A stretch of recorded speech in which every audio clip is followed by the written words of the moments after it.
তার মানে কি না আপনি একদম সব সময় সায়েন্স আমি শেষ করতে দেন, তাহলে তো আর হবে না, শেষ করতে দেন। একই আপনাকে আরেকটা উদাহরণ দিচ্ছি, আপনি কোনো ফাঁক দিয়ে বের হইতে পারবেন না ইনশাআল্লাহ, আপনি ধৈর্যের সাথে শুনবেন। হ্যাঁ, না সুযোগও নাই, আমি বলি আপনি আগে শুনেন, ধৈর্যের সাথে শুনেন। আপনি একই স্কুলে একই ম্যাথ বই থেকে 100 ছাত্র পরীক্ষা দিল, সবার রেজাল্ট কি একরকম হয়? না, হয় না। কেন? গণিতের বই তো একটাই, তাহলে ভিন্ন গ্রহণের সুযোগ এক না। সেটাই তো আপনি ফিরে আসলেন, এই জন্য বলছি বের হতে পারবেন না।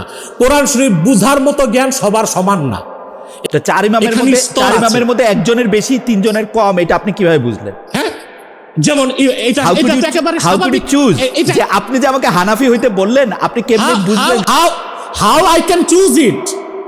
লিসেন অ্যাটেন্টিভলি প্লিজ, আমি বলতেছি তো, চারো মাযহাব হক, আমরা বলতেছি মৌলিক ক্ষেত্রে চারো মাযহাবে কোনো বিরোধ নাই। আপনাকে আমি ওপেন চ্যালেঞ্জ করছি, মৌলিক ক্ষেত্রে ঈমান ও আকীদার মৌলিক ক্ষেত্রে চারো ইমামের মধ্যে কোনো মতভেদ নাই। সবাই একমত নামাজ 5 ওয়াক্ত, সবাই একমত ফজর 2 রাকাত, যোহর 4 রাকাত, আসর 4 রাকাত, মাগরিব 3 রাকাত। মতভেদটা হচ্ছে হাত বাঁধবে উপরে না নিচে। সবাই বলতেছে আমিন বলতে হবে, মতভেদটা কোথায়? জোরে বলবে না আস্তে বলবে? মৌলিক ক্ষেত্রে এটা কোনো মতভেদ না।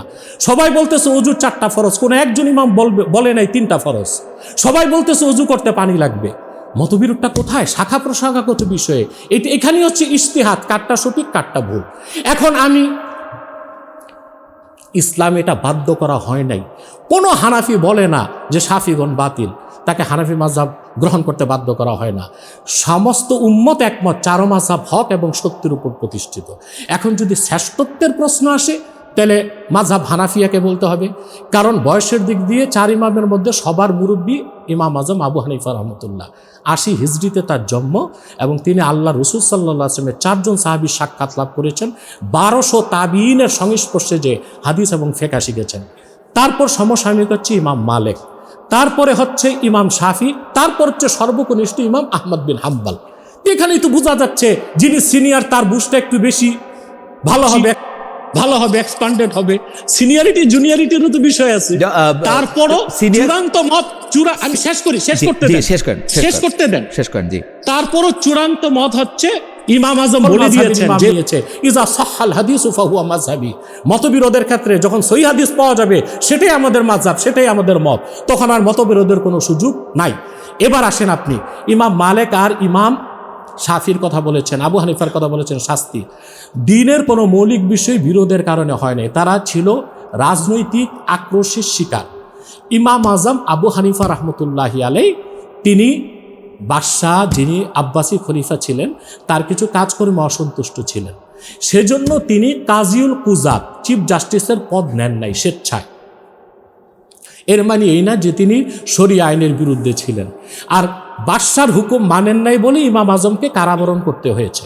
আহমদ বিন হাম্বল, তাকে শাস্তি কোনো মুসলিম দেয় নাই, পদভ্রষ্ট মুতাজিলা সম্প্রদায়ের লোক দিয়েছে হালকে কোরআনের মাসালায়। আহমদ বিন হাম্বল বলতে আবু হানিফাকে শাস্তি মুসলমানই দিয়েছে, ইমাম আবু হানিফাকে এটা বাদশাহ দিয়েছে, সেটা রাজনৈতিক কারণ, সেটার সাথে ফিকহ মাযহাবের কোনো সম্পর্ক নাই। বাদশার হুকুম তিনি মানেন নাই, সেজন্য তাকে শাস্তি দেওয়া হয়েছে, সেটার সাথে শরিয়া আইন, দ্বীন, ইসলাম, মাযহাবের কোনো সম্পর্ক নাই। ইমাম শেষ করতে দেন। ইমাম আহমদ বিন হাম্বল বলেছেন আল কোরআনু কালামুল্লাহি গায়রু মাখলুক, কোরআন আল্লাহর কালাম, এটা স্রষ্টার নূর বা কালাম, এটা সৃষ্ট নয়। সেজন্য আহমদ বিন হাম্বল রহমতুল্লাহর বিরুদ্ধে মুতাজিলাগণ বাদশাকে ভুল বুঝিয়ে তাকে চাবুকের আঘাত করিয়েছে। আসেন ইবনু তাইমিয়ার কথা। ইবনু তাইমিয়া বড় পণ্ডিত বা মনীষী ছিল, কিন্তু আহলুস সুন্নাহ জামাতের নিকট তিনি কোনো গ্রহণযোগ্য ব্যক্তি নন, কারণ তার আকীদায় কিছু ত্রুটি ছিল। তার সাথে দ্বন্দ্বটা মাযহাবগত না, শরীয়তগত না, সেটা ছিল আকীদাগত। যেমন ইবনু তাইমিয়ার আকীদা ছিল আল্লাহ তাআলার আকার আছে। চারো মাযহাব এবং সমস্ত উম্মায়ে মুসলিমার বিশ্বাস হচ্ছে ইন্নাল্লাহা মুনাজ্জাহুম মিনাল জিসমে, আল্লাহ তাআলা দেহ থেকে পবিত্র, তিনি নিরাকার। আর এই কারণেই ইমাম ইবনু তাইমিয়াকে দামেস্কের জামি মসজিদে মারা হয়েছিল। তিনি চলে গেছিলেন মিশরে, তওবা করেছিলেন, আবার তিনি তার মত প্রচার করেছেন, তখন তাকে মৃত্যুদণ্ড দেওয়া হয়েছে বলে কিছু অভিমত পাওয়া যায়। অথবা এগুলো কোনো বিষয় না, এগুলো ইতিহাসের বিচ্ছিন্ন ঘটনা। এগুলোর সাথে শরিয়া আইনের বা ইসলামী শরিয়া আইনের অথেন্টিসিটি নিয়ে প্রশ্ন করার কোনো সুযোগ নেই। আর আমি বলতেছি আমার মনে হয় আমার মনে হয় আপনার বক্তব্য ছিল না। পরিষ্কার, আমার বক্তব্য পরিষ্কার। আপনি অনেকগুলি বিষয়, গুরুত্বপূর্ণ বিষয় আপনি বলেছেন, যে আপনি বলেছেন সিনিয়রিটির ক্ষেত্রে যেহেতু ইমাম আবু হানিফা সিনিয়র, তো আমরা যেরকম সিনিয়রিটি বুঝতে পারতেছি সেরকম সিনিয়রিটি তো নিশ্চয়ই ইমাম শাফি, ইমাম মালিক এবং ইমাম হাম্বলিও সেটা বুঝতে পেরেছেন, ইমাম আহমদ বিন হাম্বলও বুঝতে পেরেছেন। তাদের কেন আলাদা করে মাযহাবে আলাদা করে এটি লিখতে হলো? আপনি বলছেন যে বেসিক কোনো তফাৎ নাই। আমি বেসিক তফাতের জায়গায় দেখাই হানাফি যে আমরা শরিয়া অনুসরণ কেন করি। লাগতেছে বলি আমি আগে বলতেছি। প্রশ্নটা করি, তাহলে আপনি বুঝবেন। উনি বলতেছেন রাষ্ট্রপ্রধানের বিরুদ্ধে হুদুদ মামলা করা যাবে না, অর্থাৎ রাষ্ট্রপ্রধান যদি খুন করেন, ধর্ষণ করেন, তার প্রতিনিধিরা যদি এটা করেন, তার বিরুদ্ধে মামলা করা যাবে না। আপনি কি এটা সাপোর্ট করেন যে এইটা হওয়া এটা ঠিক? কার বক্তব্য? এটা কার বক্তব্য? ইমাম হানিফা শরিয়া ল ফলো করলে আপনি এটা পাবেন। কই আমার কাছে না, রাষ্ট্রপ্রধানের বিরুদ্ধে মামলা করা যায় না। এটা কোথায়? উৎস কি? আপনি দেখেন উৎস কি, কারণ হচ্ছে যে আমি দুই জায়গায় আপনি কোথাও থেকে বিচ্ছিন্ন কাগজপত্র টোকায়া কিছু বলে না, আমি কোনো কাগজপত্র টোকাচ্ছি না। আপনি আপনাকে বলেন হানাফি শরিয়াতে কি রাষ্ট্রপ্রধানের বিরুদ্ধে কি হুদুদ মামলা করা যায়? হানাফি মাযহাবের মতে রাষ্ট্রপ্রধান যদি খলিফা হয় আর হুদুদের মামলায় শুধু হুদুদ প্রয়োগ না, প্রয়োজনে তাকে খেলাফতের দায়িত্ব থেকে বহিষ্কার করা হবে। হুদুদের মামলা করা যায় কিনা ভেবে বলেন। যাবে। ওকে, আপনি যদি বলেন যে যাবে, তাহলে আমি আপনাকে এখন একটু অনুরোধ করব যে এইটা হলো বাংলাদেশ ইসলামিক ফাউন্ডেশন প্রকাশিত যে বিধিবদ্ধ ইসলামী আইন, যে বিধিবদ্ধ এটা কোনো দলিলের বই। আপনি হানাফি মাযহাবের আপনি সোর্স গুলো কোত্থেকে নেবেন, আর এটা তো বুঝতে হবে আপনাকে। এক নাম্বার হচ্ছে সোর্স কোত্থেকে নিছে, দুই নাম্বার এটা বিধিবদ্ধ ইসলামী আইন, বাংলাদেশে বিধিবদ্ধ ইসলামী আইন। আরে ভাই, এটা যাচাই বাছাইয়ের বিষয় আছে। ফাউন্ডেশনের একটা মত বিচ্ছিন্ন তুলে দিল না, বাংলাদেশ ইসলামী ফাউন্ডেশন কোনো বিচ্ছিন্ন বদ করে নাই। আমাকে বলতে দেন। ফাউন্ডেশন 15 বছরে বিগত আওয়ামী সরকার বাংলাদেশের প্রতিটা সেক্টরের ফাংশনকে নষ্ট করেছে। ইসলামিক ফাউন্ডেশন, শুনেন, আপনি এটা বলবেন বলে আমি 2006 সালের সংস্করণ দেখছি, তখন আপনি এটা বলবেন বলে এটা 2006 সালের সংস্করণ। আমাকে বলতে দেন। ইসলামিক ফাউন্ডেশনে শেখ মুজিবের নামে খুতবা বের করার কথা হয়েছে 2006 সালের সংস্করণ হুজুর, 2006 সালে।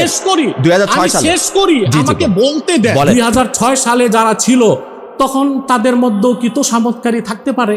অতএব ইসলামিক ফাউন্ডেশন একটা বই আর হোক, বা আগে যারা ছিল তাদের হোক, ইসলামিক ফাউন্ডেশনের কোনো বই থেকে আপনি বিচ্ছিন্ন একটা মত দিলে আমি বিচ্ছিন্ন মত দিচ্ছি না। আমি আপনাকে নিয়ম দিচ্ছি, নিয়ম দিন, নিয়মে আসেন। আপনি নিয়মের বাইরে তো তর্ক চলে না।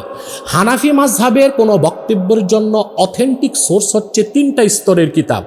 1 নাম্বার হচ্ছে উসুল, 2 নাম্বার হচ্ছে নাওয়াদের, 3 নাম্বার হচ্ছে নাওয়াজেল, তারপর হচ্ছে ফেকা শাস্ত্রগুলোর পর হচ্ছে প্রসিদ্ধ ফতুয়ার কিতাবগুলো, ফতুয়া আলমগিরি, ফতুয়া বাজ্জাজিয়া, ফতুয়া কাজী খান, দুর্রে মুখতার, রদ্দুল মুখতার, ফতুয়া সেরাজিয়া।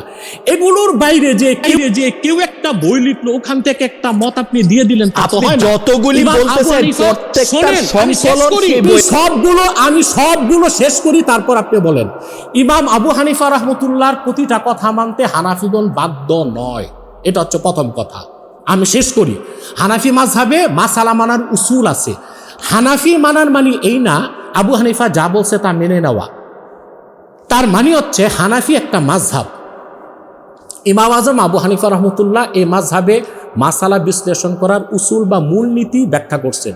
সেই মূলনীতির ভিত্তিতে দেখা গেছে তারই ছাত্র ইমাম আবু ইউসুফ কিংবা ইমাম মোহাম্মদ ভিন্ন মত দিয়েছেন। আবু হানিফার মত সেখানে হানাফিগণ গ্রহণ করেনি, ভিন্ন মতটাই গ্রহণ করছে। যেমন আবু হানিফার ছাত্রদের মধ্যে সবচেয়ে জুনিয়র ছিল ইমাম জুফার রহমতুল্লাহ 17টা মত যেটা আবু হানিফার বিপক্ষে, অথচ সেই 17টা মতের উপরই ফতুয়া হয়েছে। আবু হানিফার মত সেখানে নেওয়া হয়নি। অতএব আপনি যেটা বললেন ইমাম আজমের একটা মত ইসলামিক ফাউন্ডেশনের একটা বিচ্ছিন্ন বই থেকে দেখালেন, প্রথমে দেখার বিষয় হচ্ছে এটা হানাফিদের ফতুয়া কিনা, এটা রায় হয়েছে কিনা, এটা সিদ্ধান্ত হয়েছে কিনা, এটা আইন হিসেবে গৃহীত হয়েছে কিনা। সব মত আইন হিসেবে গৃহীত হয় নাই। দ্বিতীয় হচ্ছে কোরআন এবং সুন্নাহ থেকে সুস্পষ্টভাবে প্রমাণিত, যদি কোনো রাষ্ট্রপ্রধান, মুসলিম রাষ্ট্রপ্রধান, সে যদি জেনায় লিপ্ত হয় এবং 4 জন প্রত্যক্ষদর্শী সাক্ষ্য তা দেখে সুস্পষ্টভাবে প্রমাণিত হলে তার উপর হদ প্রয়োগ হবে এবং সে রাষ্ট্রপ্রধানের দায়িত্ব থেকেও তাকে সরিয়ে দেওয়া হবে, তাকে অভিশংসন করা হবে। অ্যাবসলিউটলি। কিন্তু আপনি যেটা বলছেন সেটার ব্যাপারে কোনো রকম আমার কোনো দ্বিমত না, আমাকে ভুল বুঝবেন না হুজুর। আমি জিনিসটা যেটা বলি সেটা আমি আপনাকে বলি। আমার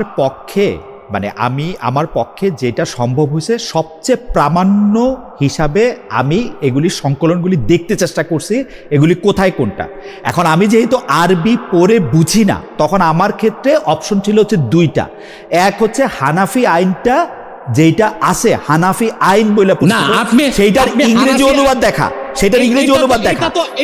আমি আপনাকে বলি, আমাকে আপনি বলতে দেন, শেষ করি, আমাকে বলতে দেন। আমি একটু শেষ করি, আমি ভুলে যাব।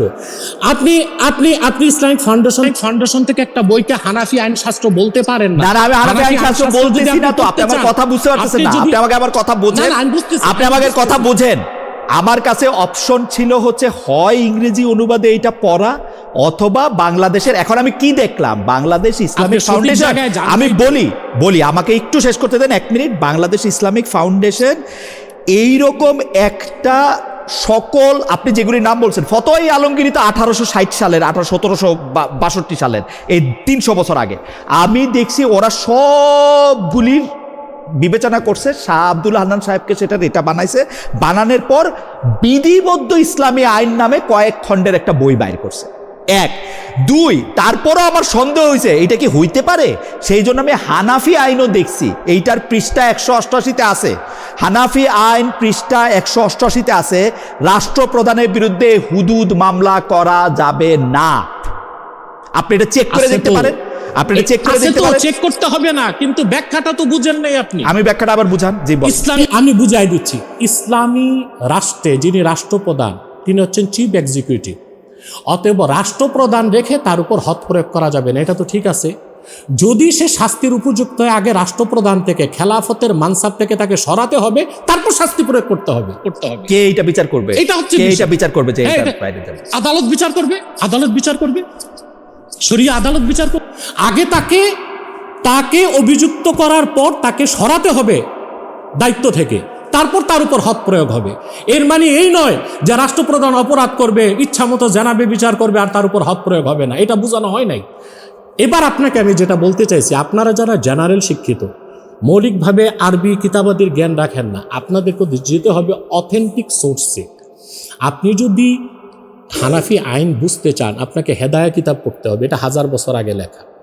আপনাকে ফতোয়া আলমগীরি এটা পড়তে হবে, এটা যদিও পরবর্তী লেখা, 700 আলেমের সম্মতিতে বাদশাহ আলমগীরির সম্পাদনায় এটা লেখা হয়েছে। এটা কোন সালে হয়েছে এটা দেখার বিষয় না, এটার অথেন্টিসিটি হচ্ছে মেন বিষয়।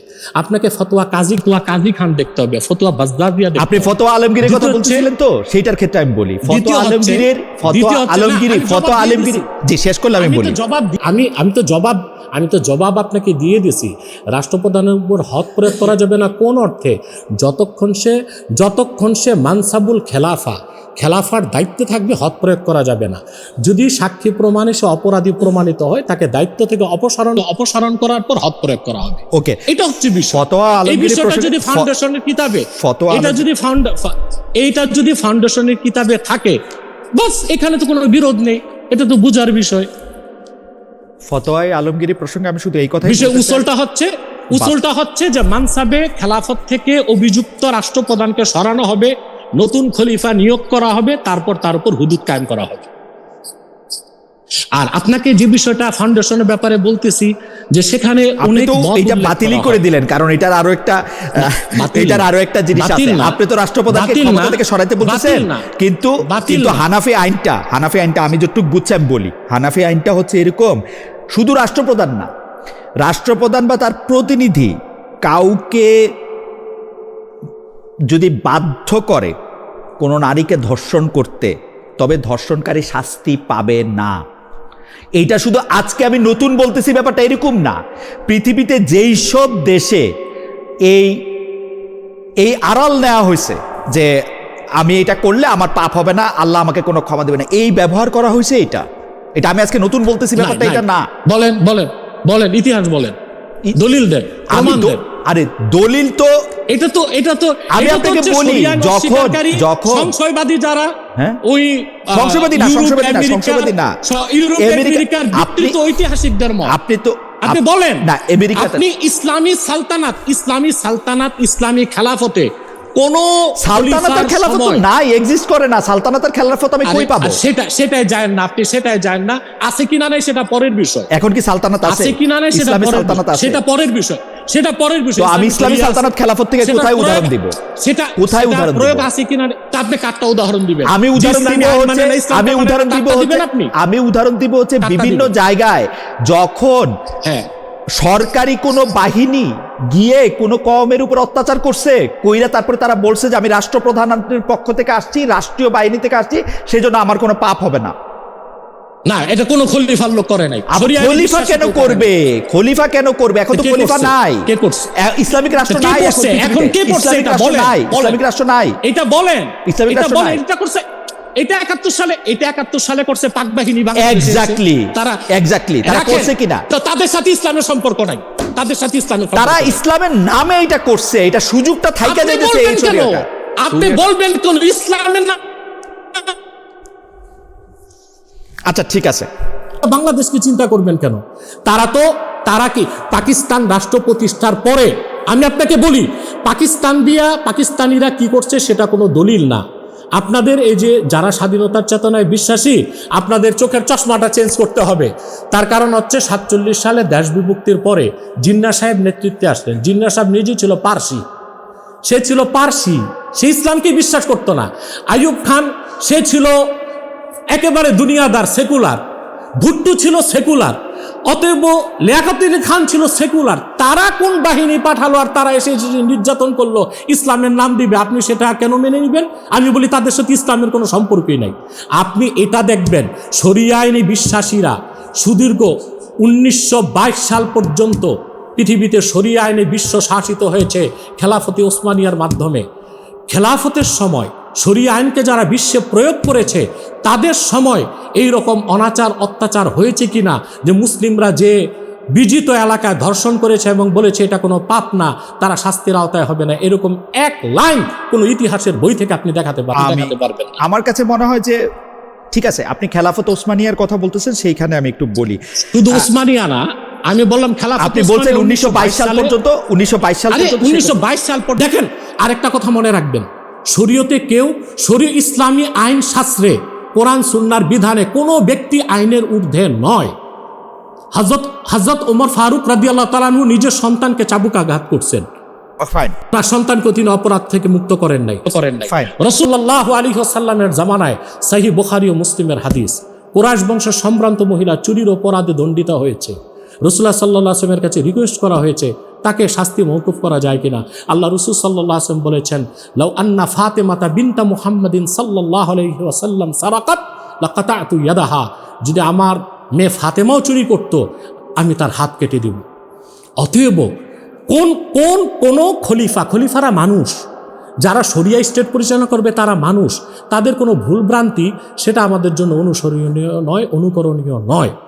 বিক্ষিপ্ত বা বিচ্ছিন্ন ইতিহাস তুলে এনে ইসলামী শরিয়াকে কিংবা ইসলামী আইনকে প্রশ্নবিদ্ধ করা। আমি একটা কথা বলি, আপনার এই শব্দগুলি ব্যবহার করা বোধহয় আমার ক্ষেত্রে একটু আনকাইন্ড হইতেছে। আপনি একটু করুণার অভাব বোধ করতেছেন আমার জন্য।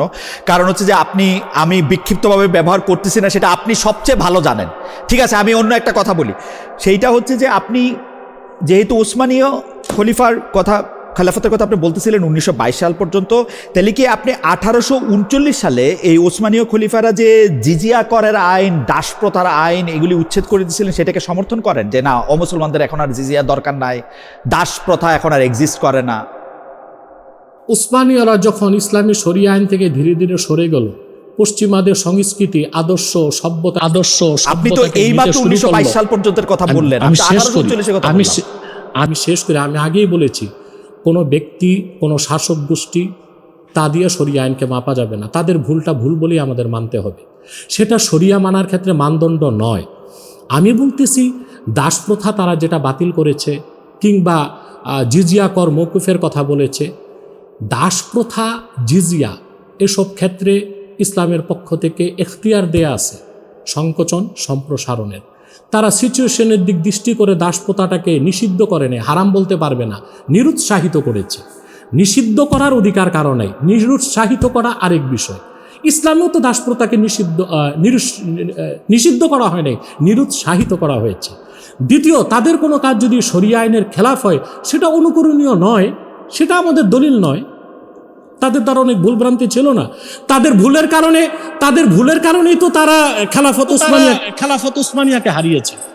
তাইলে তো মনে হয় হুজুর আমাদের একটা দাবি থাকতেই পারে যে আসলে বাংলাদেশের জন্য বা এই সময়ের জন্য শরিয়া আইন কোনগুলো, কারণ আমার কাছে মনে ছিল যে যেটাকে আমরা বিধিবদ্ধ ইসলামিক আইন বলতেছি সেইটাকে আমরা প্রামাণ্য হিসেবে খেয়াল করতে পারবো। তাহলে তো আপনার একটা লেখা উচিত মনে হয়, বা আপনাদের মতো যারা আছেন একটা বোর্ড করে কমিশন করে। ইয়া আল্লাহ, আপনাকে আসলে আমি অনেক দয়া করি, মায়াও করি, কিন্তু আপনি আমার কথাটাই বুঝতে চাচ্ছেন না। ইসলামিক ফাউন্ডেশন কি লিখলো?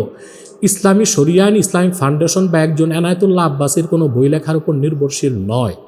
হাজার হাজার পুস্তক, শতসিদ্ধ কিতাব, বইপত্র লেখা আছে রাষ্ট্র কীভাবে চলবে। ওই যে দেখেন আমার এখানে কাওয়ানিন ইসলামিয়া, ওখানে বই আছে খণ্ডের পর খণ্ড, কিভাবে রাষ্ট্র চলবে সব উল্লেখিত আছে, কিভাবে ফৌজদারি, কিভাবে ঠিক আছে। তাহলে আমি দ্রুত কিছু প্রশ্ন করি। আমি দ্রুত আপনাকে কিছু প্রশ্ন। আপনি তো শুধু প্রশ্ন করেন। আমার একটা প্রশ্ন যেটা হচ্ছে, আমরা যারা বিশ্বাসী মুসলমান, আমরা শরিয়া আইন বলবৎ হোক, শরিয়া আইনে পরিপূর্ণ, শরিয়া আইনে উপযুক্ত, শরিয়া আইনে ত্রুটিমুক্ত, এতে কোনো সন্দেহ নাই। এটা কোরআন সুন্নাহর আলোকে, বিজ্ঞানের আলোকে, নৈতিকতার মানদণ্ডে যুক্তির হিসেবে। আমি আপনাকে প্রশ্ন করছি, পৃথিবীতে যে 10টা দেশে সবচেয়ে বেশি ধর্ষণ হচ্ছে তার 1 নম্বরে আমেরিকা। প্রচলিত আইনেই সেই দেশ চলছে। ব্রিটেনে প্রতি 58 মিনিটে একটা নারী ধর্ষিতা হচ্ছে। সুইডেনের মতো একটা উন্নত ডেভেলপ কান্ট্রি ইউরোপে, সেখানে ধর্ষণের শিকার হচ্ছে। 80 সাল পর্যন্ত ফ্রান্সে ধর্ষণ কোনো অপরাধী ছিল না। অতএব প্রচলিত আইন যেখানে ব্যর্থ, সব ডাটা আছে।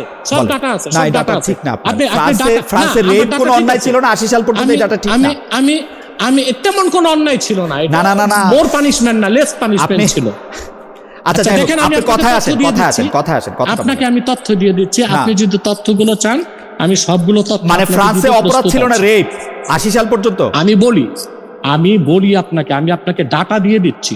স্ট্যাটিস্টিক অনুযায়ী যুক্তরাষ্ট্রে ধর্ষণের শিকার নারীর সংখ্যা 91 ভাগ, 8 ভাগ পুরুষও ধর্ষণের শিকার। সেখানে শুধু মহিলা না, পুরুষও ধর্ষণ হচ্ছে।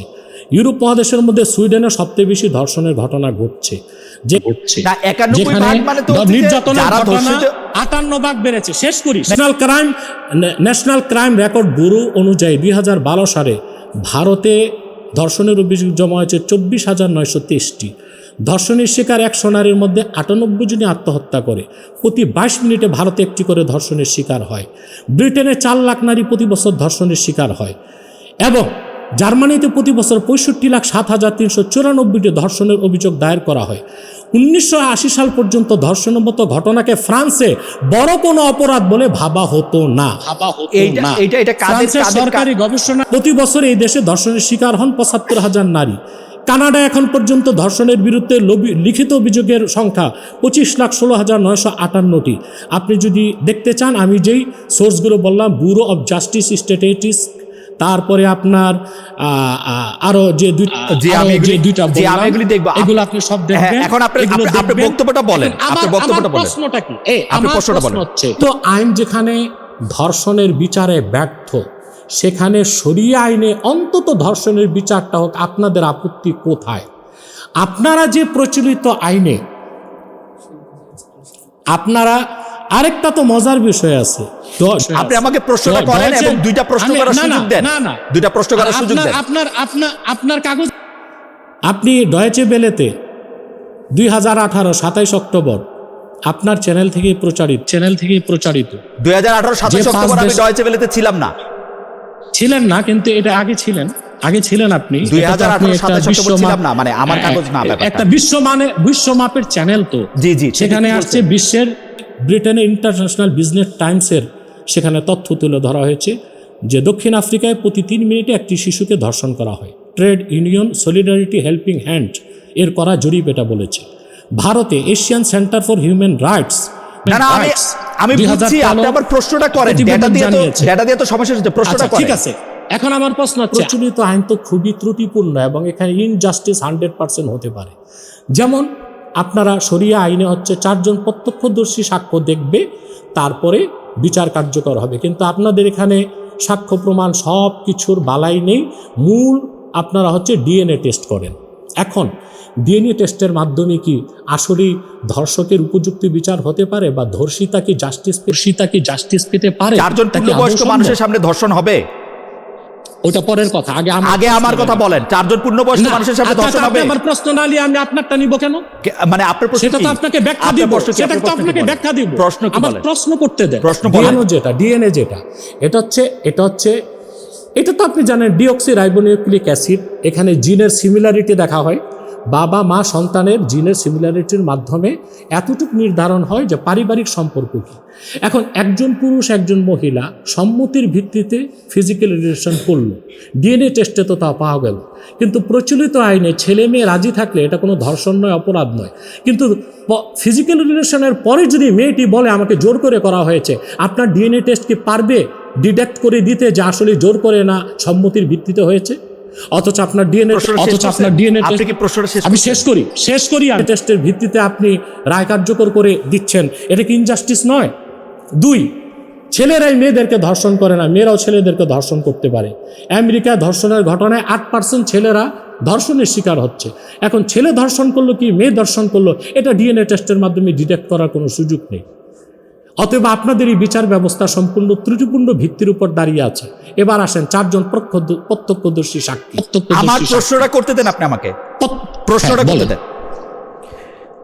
প্রথম কথা হচ্ছে যে আপনি বলছেন সম্মতিতে যদি হয়, পরে যদি মেয়েটা বলে বা ছেলেটা বলে যে আমাকে ধর্ষণ করছে, তাহলে এটা কি হবে?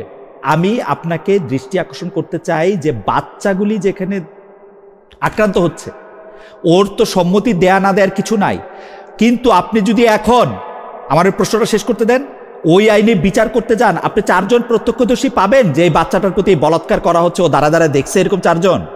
আপনাদের এটা জবাব দিচ্ছে। এটা হচ্ছে যে ইসলামী আইনে শুধু এটাই নিয়ম নয় যে 4 জন সাক্ষী প্রত্যক্ষদর্শী সাক্ষ্য দিলে বিচার কার্যক্রম শুরু হবে।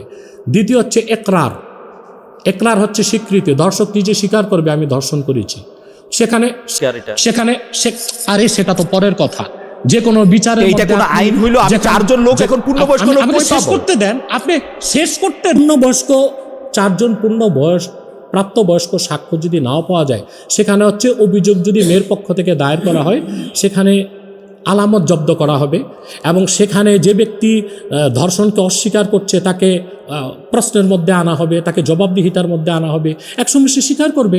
প্রচলিত আইনেও তো আপনি দেখতে পাচ্ছেন শুধু ডিএনএ টেস্টের উপর নির্ভর করে বিচার হচ্ছে না, আলামত নেওয়া হচ্ছে, সাক্ষ্য গ্রহণ করা হচ্ছে, সাক্ষ্য বারবার নেওয়া হবে, তার কথায় অসংলগ্নতা আসবে, তারপর তার উপর শাস্তি প্রয়োগ হবে, হয় হদ হবে নয় তাজির হবে। এবার 4 জন পূর্ণবয়স্ক লোকটা থাকলে আমি মামলাটা করতে পারবো? হ্যাঁ পারবেন। পারবো না, 100% পারবেন। পারবো না, শরিয়ার আন্ডারে পারবো না। হুজুর আপনি গায়ের জোর দেখাচ্ছেন, পারবো না আমি। আপনি মুখের জোর দেখাচ্ছেন। আচ্ছা আমি থামলাম, আপনি আমারে বুঝান।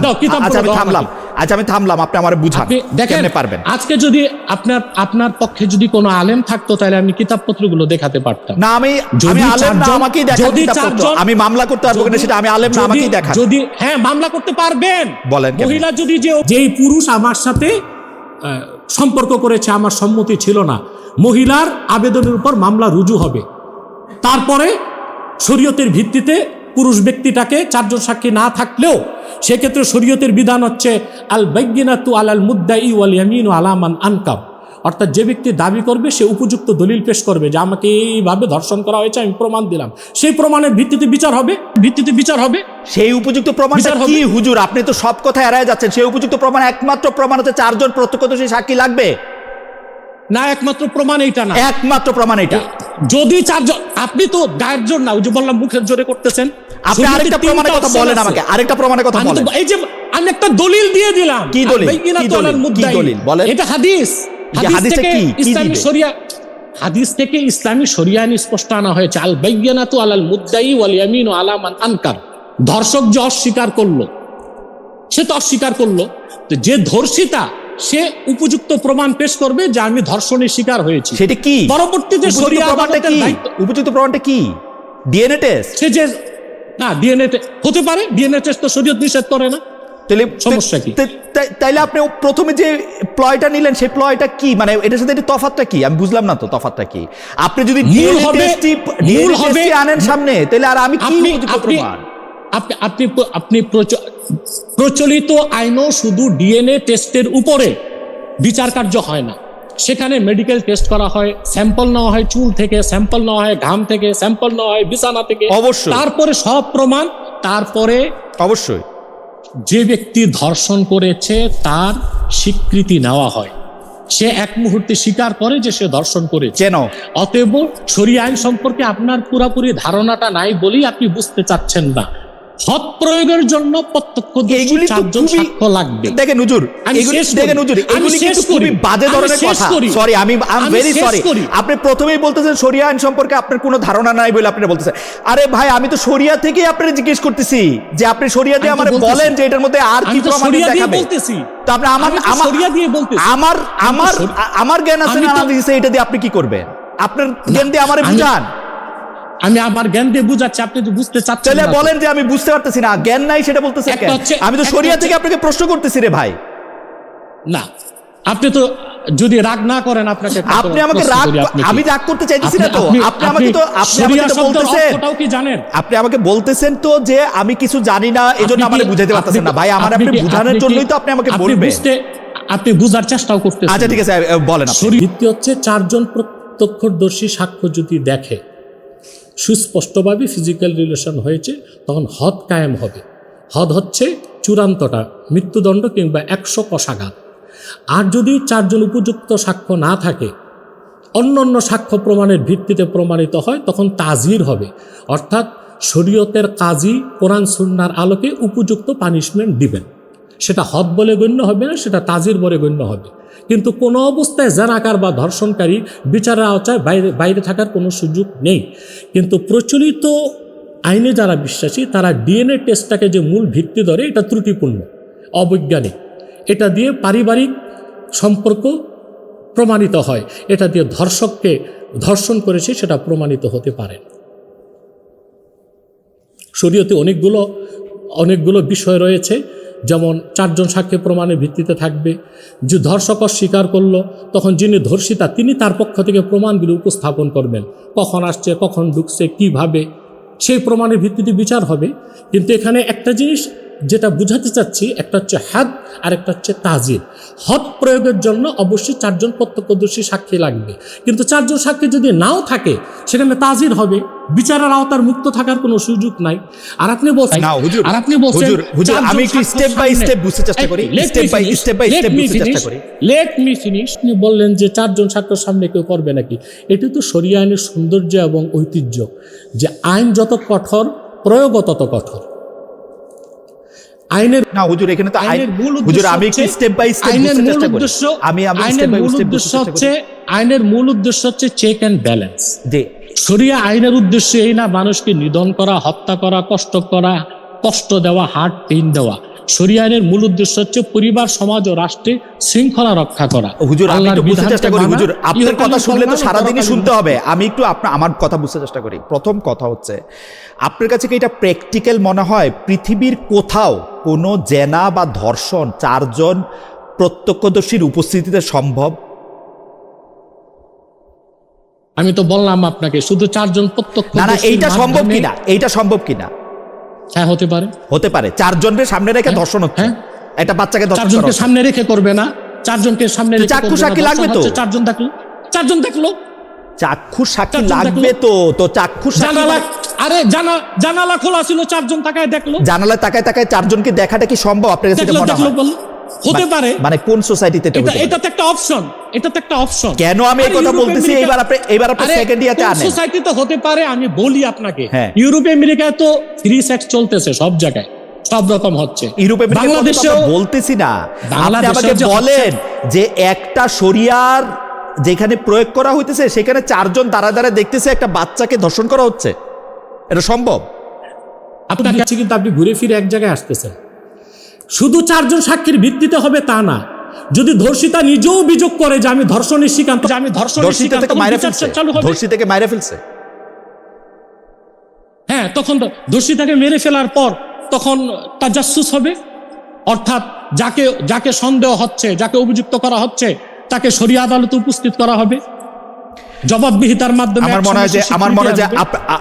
আপনি যদি কনভিন্স হন তাহলে ঠিক আছে। আচ্ছা, আমি আরেকটা কথা বলি, যে মহিলা ধর্ষণের অভিযোগ আনছে সে যদি 4 জন সাক্ষী না জোগাড় করতে পারে, তাইলে কি তার বিরুদ্ধে জেনার অভিযোগ হবে? সে নিজে যদি একরার করে না না, যে সে বলল তাকে ধর্ষণ করা হয়েছে কিন্তু 4 জন সাক্ষী পাইলো না, তাইলে কি তার বিরুদ্ধে জেনার অভিযোগ হবে?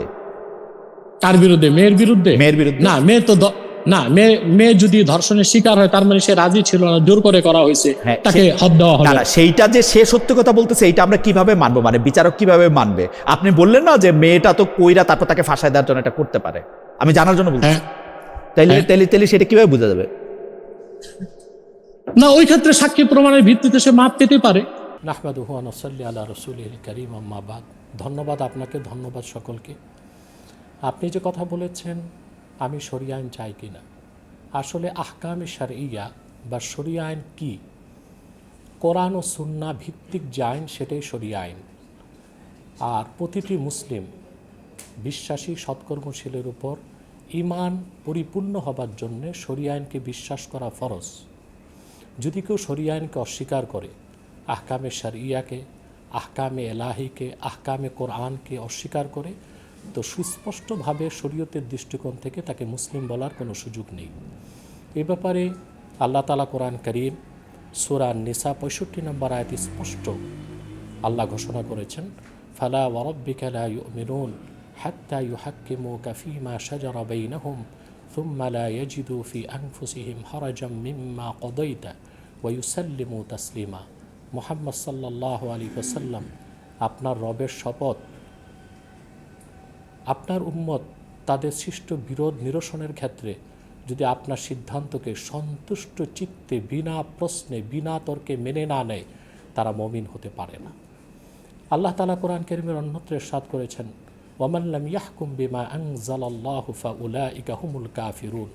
আল্লাহ তাআলার অবতীর্ণ কোরআন ভিত্তিক বিধান যারা চালু করে না, বিশ্বাস করে না, আল্লাহ বলেছেন তারা কাফের।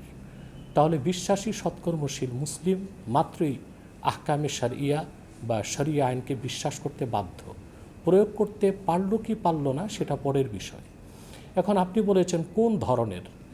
ইসলামের কোনো প্যাটার্ন নেই, ইসলাম একটাই, আল্লাহ কর্তৃক প্রেরিত, মুহাম্মদ সাল্লাল্লাহু আলাইহি সাল্লাম কর্তৃক আনিত দিন হচ্ছে দিন ইসলাম, যা পরিপূর্ণ জীবন বিধান।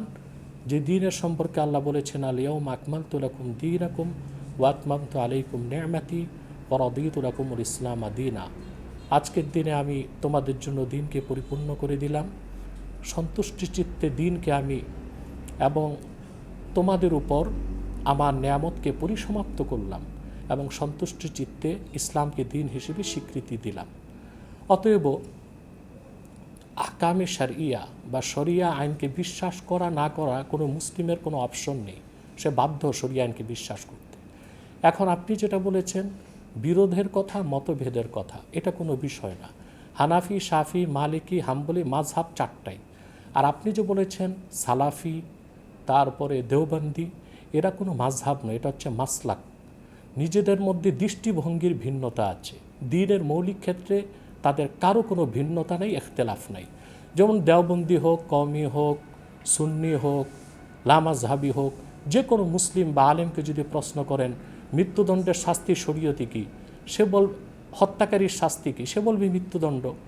জেনাকারের শাস্তি কি, সে বলবে জেনাকার যদি বিবাহিতা হয় তাহলে মৃত্যুদণ্ড, আর যদি অবিবাহিতা হয় তাহলে সেটাকে জালাদা, অর্থাৎ তাকে কষাঘাত করা হবে, 100 কষাঘাত।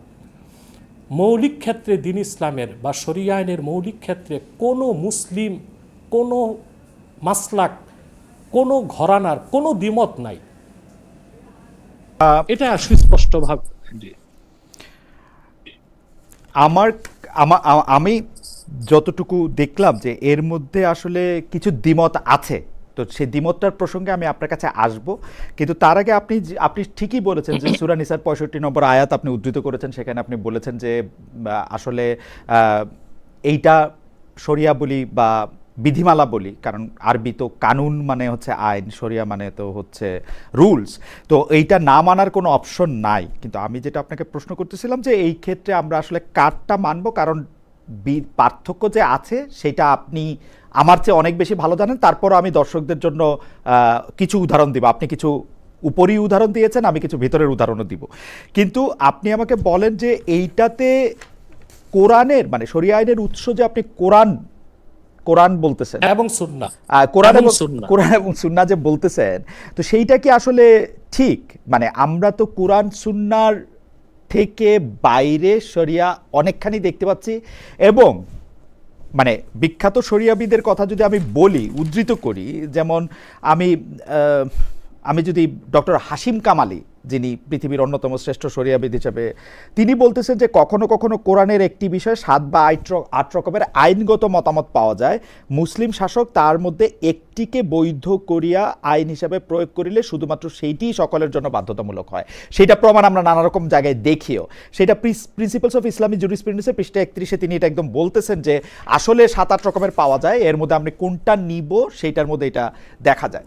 আর আপনি বলছেন ফান্ডামেন্টাল তফাতের ক্ষেত্রে আমি শুধু আপনাকে একটু এই জায়গায় একটু দৃষ্টি আকর্ষণ করতে বলি যে আমরা যদি 4 জন ইমামের কথা বলি যাদের কাছ থেকে শরিয়াটা আসছে, তার মধ্যে আমরা দেখব যে ইমাম শাফি তার আইনকে শাফি আইন হিসেবে চালাতে চান নাই। ইমাম শাফি নিজের নামে কোনো মাযহাব চালাতে চান নাই। ইমাম শাফি নিজেকে রাজনীতি ও রাষ্ট্র ক্ষমতা থেকে দূরে রেখেছেন।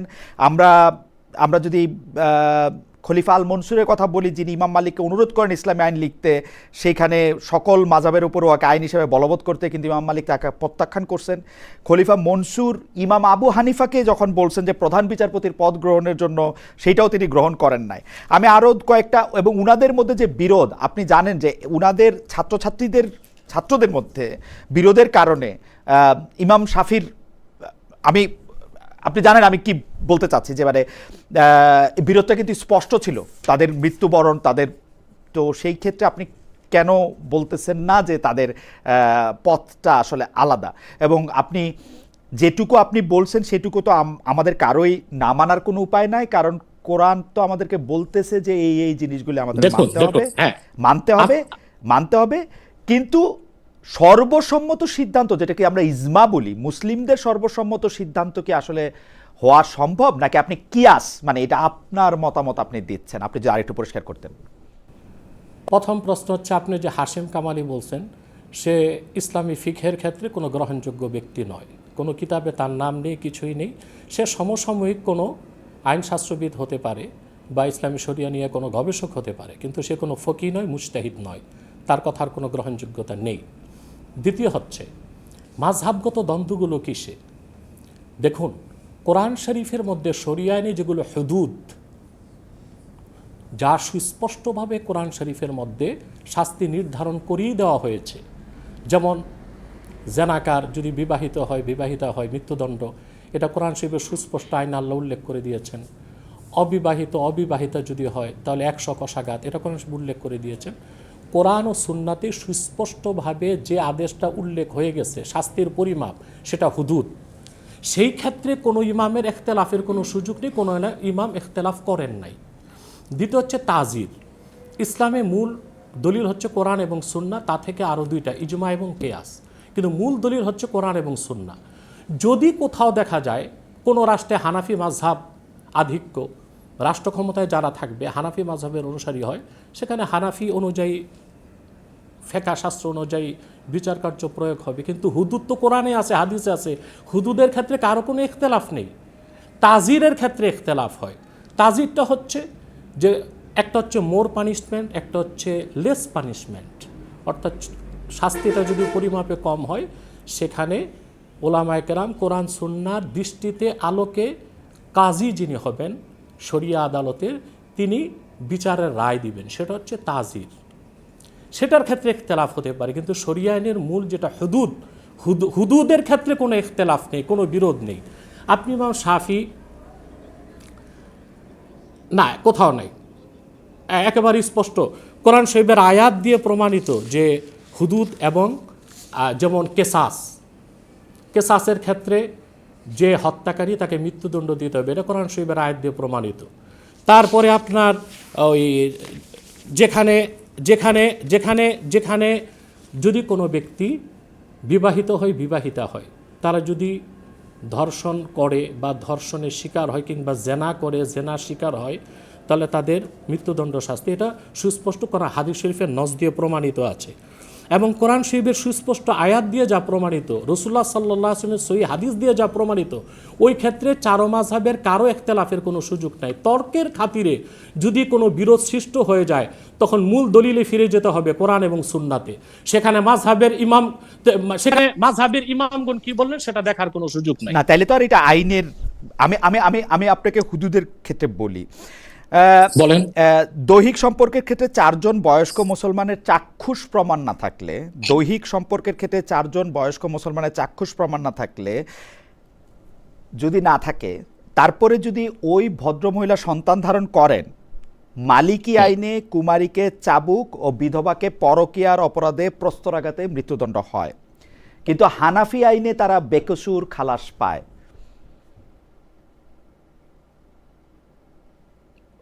আইনটা দুই রকম হইল কিনা? আবার বলেন কথাটা। দৈহিক সম্পর্ক, 4 জন বয়স্ক মুসলমানের চাক্ষুষ প্রমাণ নাই, যেটা থাকার কথা প্রমাণ নাই, তবে সেটা নিয়ে আসলে কথা আছে। তাহলে সন্তান ধারণ করলে মালিকি আইন, সন্তান ধারণ যদি করে ওই দৈহিক সম্পর্কের কারণে, মালিকি আইনে আছে হচ্ছে সেই ভদ্রমহিলাকে বা কুমারীকে চাবুক, আর যদি তিনি বিধবা হন, বিধবাকে পরকীয়ার অপরাধে প্রস্তরাঘাতে মৃত্যুদণ্ডের শাস্তি। আর হানাফি আইনে আছে মালিকি মাযহাবের আইনটার উৎস কি, বইটার নাম বলেন। আমি যেটা দেখতেছি সেই আইনটা হচ্ছে বাংলাদেশ ইসলামিক ফাউন্ডেশন। আমি আপনাকে বলি, বাংলাদেশ ইসলামিক ফাউন্ডেশন, সব ঠিক আছে, বাংলাদেশ ইসলামিক, আমি আপনাকে আইনটার উৎস বলি, আমাকে একটু দিবেন, আমার তো জ্ঞান বুদ্ধি। বাংলাদেশ ইসলামিক ফাউন্ডেশন বাংলায় প্রকাশিত বিধিবদ্ধ ইসলামী আইন নামে একটা বই, মানে একটা সংকলন করছে। সেই বিধিবদ্ধ ইসলামী আইনের প্রথম খণ্ডের 299 পৃষ্ঠায় পেনাল ল অফ ইসলামে আমি দেখতে পাচ্ছি এটা।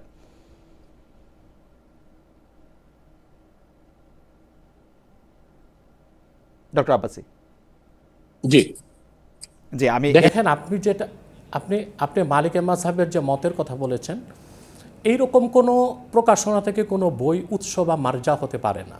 মালিকি মাযহাবের স্বতঃসিদ্ধ ফতোয়ার কিতাব দেখতে হবে। ইমাম মালিকের যে কোনো মতের উপর ফতোয়া হয় না। দেখা যায় ইমাম মালিকের সেই ফতোয়ার উপর ফতোয়াটা নাই, তার রায়। একজন ইমাম অনেকগুলো বক্তব্য পেশ করার পর যে মতের উপর ফতোয়া হয়েছে সেটাই আইন হিসেবে গ্রহণ করতে হয়।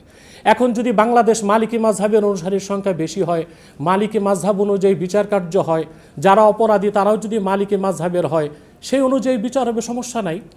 এটাই তো ইসলামের শরিয়া ল বা আইনের বিস্তৃতি, স্বাতন্ত্র্য, বৈশিষ্ট্য, যেখানে আল্লাহ তাআলা অপশন রেখেছেন।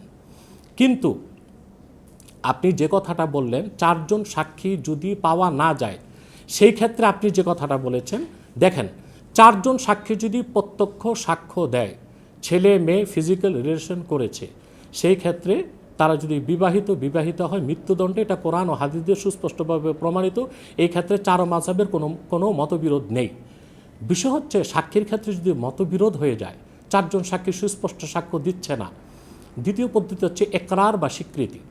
তখন মহিলা গর্ভবতী হলেই তাকে বিচার কার্য তার উপর প্রয়োগ করা হবে না, মৃত্যুদণ্ড কিংবা কষাঘাত কিংবা চাবুক, তার থেকে একরার নেওয়া হবে, অর্থাৎ স্বীকৃতি, সে নিজে স্বীকার করে কিনা। যদি সে নিজে স্বীকার করে, তখন তার উপর অ্যাপ্লাই হবে শাস্তি। আর যদি সে একরার না করে, স্বীকার না করে, তখন তো সেটা হুকুমটা তাজিরে চলে যাবে।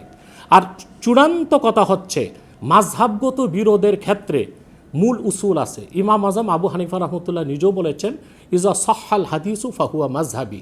যদি আমাদের কোনো মতের মধ্যে বিরোধ হয়, যখন হাদিস সহি বলে পরিগণিত হবে, যেই মতের পক্ষে হাদিস থাকবে সেটাই আইন হবে, সেটাই গ্রহণ করতে হবে।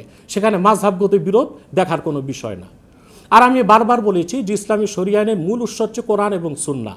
কোরআন সুন্নাহটাই মূল থাকবে। পরবর্তীতে গবেষণা করতে যে কিংবা রায় দিতে যে ইমামদের মতভেদ থাকতেই পারে, সেক্ষেত্রে কোরআন ও হাদিসের মত যার রায়ের পক্ষে সেটাই গৃহীত হবে। অমুসলিমদের কাছে কোরআন বিক্রয় কি নিষিদ্ধ? অমুসলিম প্রথম কথা হচ্ছে কোরআন বিক্রি করার জিনিস না, এটার কোনো বিনিময় নেই। মানে এটাকে আমরা বলি যে হাদিয়া। আচ্ছা, এখন অমুসলিমদের কাছে কি হাদিয়া দিয়ে কোরআন দেওয়া নিষিদ্ধ? যদি অমুসলিমরা ইসলাম শিখতে চায়, কোরআন শরীফ সম্পর্কে জানতে চায়, তাহলে তাদেরকে কোরআন শরীফের তর্জমা ও তাফসিরটা দেওয়া যেতে পারে। মূল আরবি যে কোরআন কারীম সেটা না দেওয়াটাই উচিত, এটা আদবের খেলাফ। এইটা কি মানে তার কাছে এটা বিক্রি বা হাদিয়ার বিনিময়ে এটা দেওয়া যাবে না? বললাম তো, তর্জমা আর তাফসিরটা দেওয়া যাবে, কারণ যে মুসলিম সে তো আরবিটা বুঝবেই না, কিন্তু অতএব সে কোরআন শরীফের তর্জমাটা পড়ুক, তাফসিরটা পড়ুক। ইসলামের প্রফেট যখন অমুসলিমদের দাওয়াত দিয়েছেন তখন কিভাবে দিয়েছেন? তখন কোরআন দেন নাই? কোরআন তো একসাথে নাজিল হয় নাই, আল্লাহর হাবিব সাথে নাজিল হয়েছে, যখন একসাথে নাজিল হয়েছে তারপরে আল্লাহর হাবিব সাল্লাল্লাহু আলাইহি সাল্লামের কাছে কোরআন এসেছে 23 বছরে, 23 বছর, এবং আল্লাহর হাবিব সাল্লাল্লাহু আলাইহি সাল্লামের কাছে 24,000 বার হযরত জিবরিল এসেছেন। সরাসরি কোরআনের কপি কোন মুসলিমের হাতে রাসূলুল্লাহ সাল্লাল্লাহু আলাইহি ওয়াসাল্লামের জমানায় দেওয়া হয় নাই, কারণ কোরআনের দাওয়াত তাদের কাছে পৌঁছানো হয় নাই। কোরআন তো গ্রন্থিত হলো ওসমান রাদিয়াল্লাহু আনহুর সময় ছিল। ওসমান রাদিয়াল্লাহু আনহু ভুল ইতিহাস। কেন? এটা ভুল ইতিহাস, আপনি জানেন না কেন? কোরআন শরীফ আমি বলছি শোনেন আপনি, 30 পারা কোরআন বিসমিল্লাহর বা থেকে মিনাল জিন্নাতি ওয়ান নাসের সিন পর্যন্ত আল্লাহ রাসূল সাল্লাল্লাহু আলাইহি ওয়াসাল্লামের কাছে অবতীর্ণ হয়েছে ধাপে ধাপে 23 বছরে, এবং সাহাবায়ে কেরাম পশুর হাড়, চামড়া, পাথর এগুলোর মধ্যে 30 পারা কোরআনকে রাসূলুল্লাহ সাল্লাল্লাহু আলাইহি ওয়াসাল্লামের সময় লিপিবদ্ধ করেছিলেন। হযরত ওসমান কি করেছেন? কোরআন সংকলন করেন নাই। কোরআন শরীফ 7টা আঞ্চলিক ভাষার দৃষ্টিকোণ থেকে আল্লাহ নাজিল করেছেন। আরবিতে 7টা লুগাত ছিল আরবের, বৃহত্তর আরবে। তো হযরত ওসমান রাদিয়াল্লাহু তাআলা আনহু যখন মুসলিম বিশ্বের বিস্তৃতি ব্যাপক হয়ে গেল, পৃথিবীর বিভিন্ন মুসলিম রাষ্ট্রে কোরআন শরীফ তিলাওয়াত করতে যে দেখা যাচ্ছে ভিন্ন ভিন্ন কেরাতে পড়তে গেলে মানুষের পড়তে কষ্ট হবে বা কোরআন বুঝতে কষ্ট হবে, তখন তিনি রাসূলুল্লাহ সাল্লাল্লাহু আলাইহি ওয়াসাল্লামের স্ত্রী হযরত হাফসার কাছ থেকে, যেখানে পরিপূর্ণ কোরআন শরীফ রাখা ছিল রাসূলুল্লাহ সাল্লাল্লাহু আলাইহি ওয়াসাল্লামের সময় থেকে, সেটাকে এনেছেন, এবং সাহাবায়ে কেরামের মধ্যে যারা হাফেজ ছিলেন 30 পারা কোরআন মুখস্থ করেছেন, তাদের উপস্থিতিতে তিনি একরকম কেরাত তেলাওয়াতের একটা পদ্ধতি সংকলন করে মুসলিম বিশ্বে ছড়িয়ে দিয়েছেন। কোরআন তো আল্লাহ রাসূল সাল্লাল্লাহু আলাইহি ওয়াসাল্লাম। এখানে তো আমার জানা আর আপনার জানার মধ্যে আমি আপনার জানাটা একটু আলাদা মনে হইতেছে, কারণ আমি তো আপনি যদি রাসূলুল্লাহ সাল্লাল্লাহু আলাইহি ওয়াসাল্লাম কি কোরআনের চ্যাপ্টার ওয়াইজ এরকম ভাগ করে একটা লিখিত খণ্ড ছিল? জি, এটা আপনি কোন 30 পারা কোরআন, 30 পারা, এইটা একেবারে আপনি এটা সিয়াসিত্তায় অসংখ্য হাদিস আছে, তাফসীরের কিতাবগুলোতে আছে, ফান্নুল আফনান ফি উলুমিল কোরআন, উলুমুল কোরআনের কিতাবের মধ্যে আছে। আমি কিতাবের কথা শুনি নাই, আমি সংকলনের কথা শুনছি। শুধু তাই না, আরো শুনেন আপনি, বুখারী শরীফ কিতাবুল ওয়াহিতে আসছে, প্রত্যেক রমজানে রাসূলুল্লাহ সাল্লাল্লাহু আলাইহি ওয়াসাল্লামকে জিবরিল পুরা কোরআন শোনাতেন, রাসূলুল্লাহ সাল্লাল্লাহু আলাইহি ওয়াসাল্লাম পুরা কোরআন জিবরিলের শোনাতেন। প্রতিটা সূরার কি নাম, কত আয়াত এবং রুকু সবকিছু রাসূলুল্লাহ সাল্লাল্লাহু আলাইহি ওয়াসাল্লাম নির্ধারণ করে দিয়েছেন আল্লাহর পক্ষ থেকে। রাসূলুল্লাহ সাল্লাল্লাহু আলাইহি ওয়াসাল্লামের উপস্থিতিতে 30 পারা কোরআন নাজিল হয়েছে। রাসূলুল্লাহর কাছে যা নাজিল হয়েছে সেটাই কোরআন। পুরা কোরআন অবতীর্ণ হওয়ার পরে হযরত মুহাম্মদ সাল্লাল্লাহু আলাইহি ওয়াসাল্লাম কতদিন আয়ু পেলেন? অবতীর্ণ হয়েছে এবং সংকলন হয়েছে। আল্লাহ রাসূল সাল্লাল্লাহু আলাইহি ওয়াসাল্লাম আল্লাহ রাসূল সাল্লাল্লাহু আলাইহি ওয়াসাল্লাম দুনিয়া থেকে বিদায় নিয়েছেন, তারপর তার ওহী নাজিলের কোনো ব্যবস্থাই ছিল না, ওহীর দরজা বন্ধ হয়ে গিয়েছে। আল ইয়াউমা আকমালতু লাকুম দীনাকুম ওয়া আতমামতু আলাইকুম নি'মাতি ওয়া রাদিতু লাকুমুল ইসলামা দীনা। বিদায় হজ্জের সময় এই আয়াত নাজিল হয়েছে। এই আয়াত নাজিলের পর, এই আয়াত নাজিলের 81 দিন পর রাসূলুল্লাহ সাল্লাল্লাহু আলাইহি ওয়াসাল্লাম দুনিয়া থেকে বিদায় নিয়েছেন। তো প্রতি রমজানে তো কথা হতে পারে না, বড় জোরে একটি রমজান পেতে পারেন, প্রতি রমজান তো হবে না। না, কথা আপনি তো কথা বুঝতেছেন না। যতটুক নাজিল হয়েছে, একটা বছরে যতটুক নাজিল হয়েছে ততটুক পুরাটা হযরত জিবরিল রাসূলুল্লাহ সাল্লাল্লাহু আলাইহি ওয়াসাল্লামকে শুনিয়েছেন, রাসূলুল্লাহ সাল্লাল্লাহু আলাইহি ওয়াসাল্লাম তাকে আবার পুরাটা শুনিয়েছেন। রাসূলুল্লাহ সাল্লাল্লাহু আলাইহি ওয়াসাল্লাম দুনিয়া থেকে বিদায় নিয়েছেন যেবার, সেবার 2 বার রাসূলুল্লাহ সাল্লাল্লাহু আলাইহি ওয়াসাল্লামকে জিবরিল তেলাওয়াত শুনিয়েছেন, রাসূলুল্লাহ সাল্লাল্লাহু আলাইহি ওয়াসাল্লাম থেকে 2 বার তেলাওয়াত শুনিয়েছেন। সম্পূর্ণ 30 পারা কোরআন রাসূলুল্লাহ সাল্লাল্লাহু আলাইহি ওয়াসাল্লামের উপস্থিতিতে অস্তিত্বে এসেছে, সেটা পাথরে ছিল, কাগজে ছিল এবং কাগজে লিপিবদ্ধ ছিল, এবং একটা বই আকারেও ছিল, একটা বই আকারে একেবারে বই আকারে ছিল, যেটা হযরত হাফসা রাদিয়াল্লাহু তাআলা আনহার কাছে ছিল। কেরাত ছিল 7 রকমের। এখন যারা অনারবি তারা 7 কেরাতে কোরআন শরীফ পড়তে পারবে না।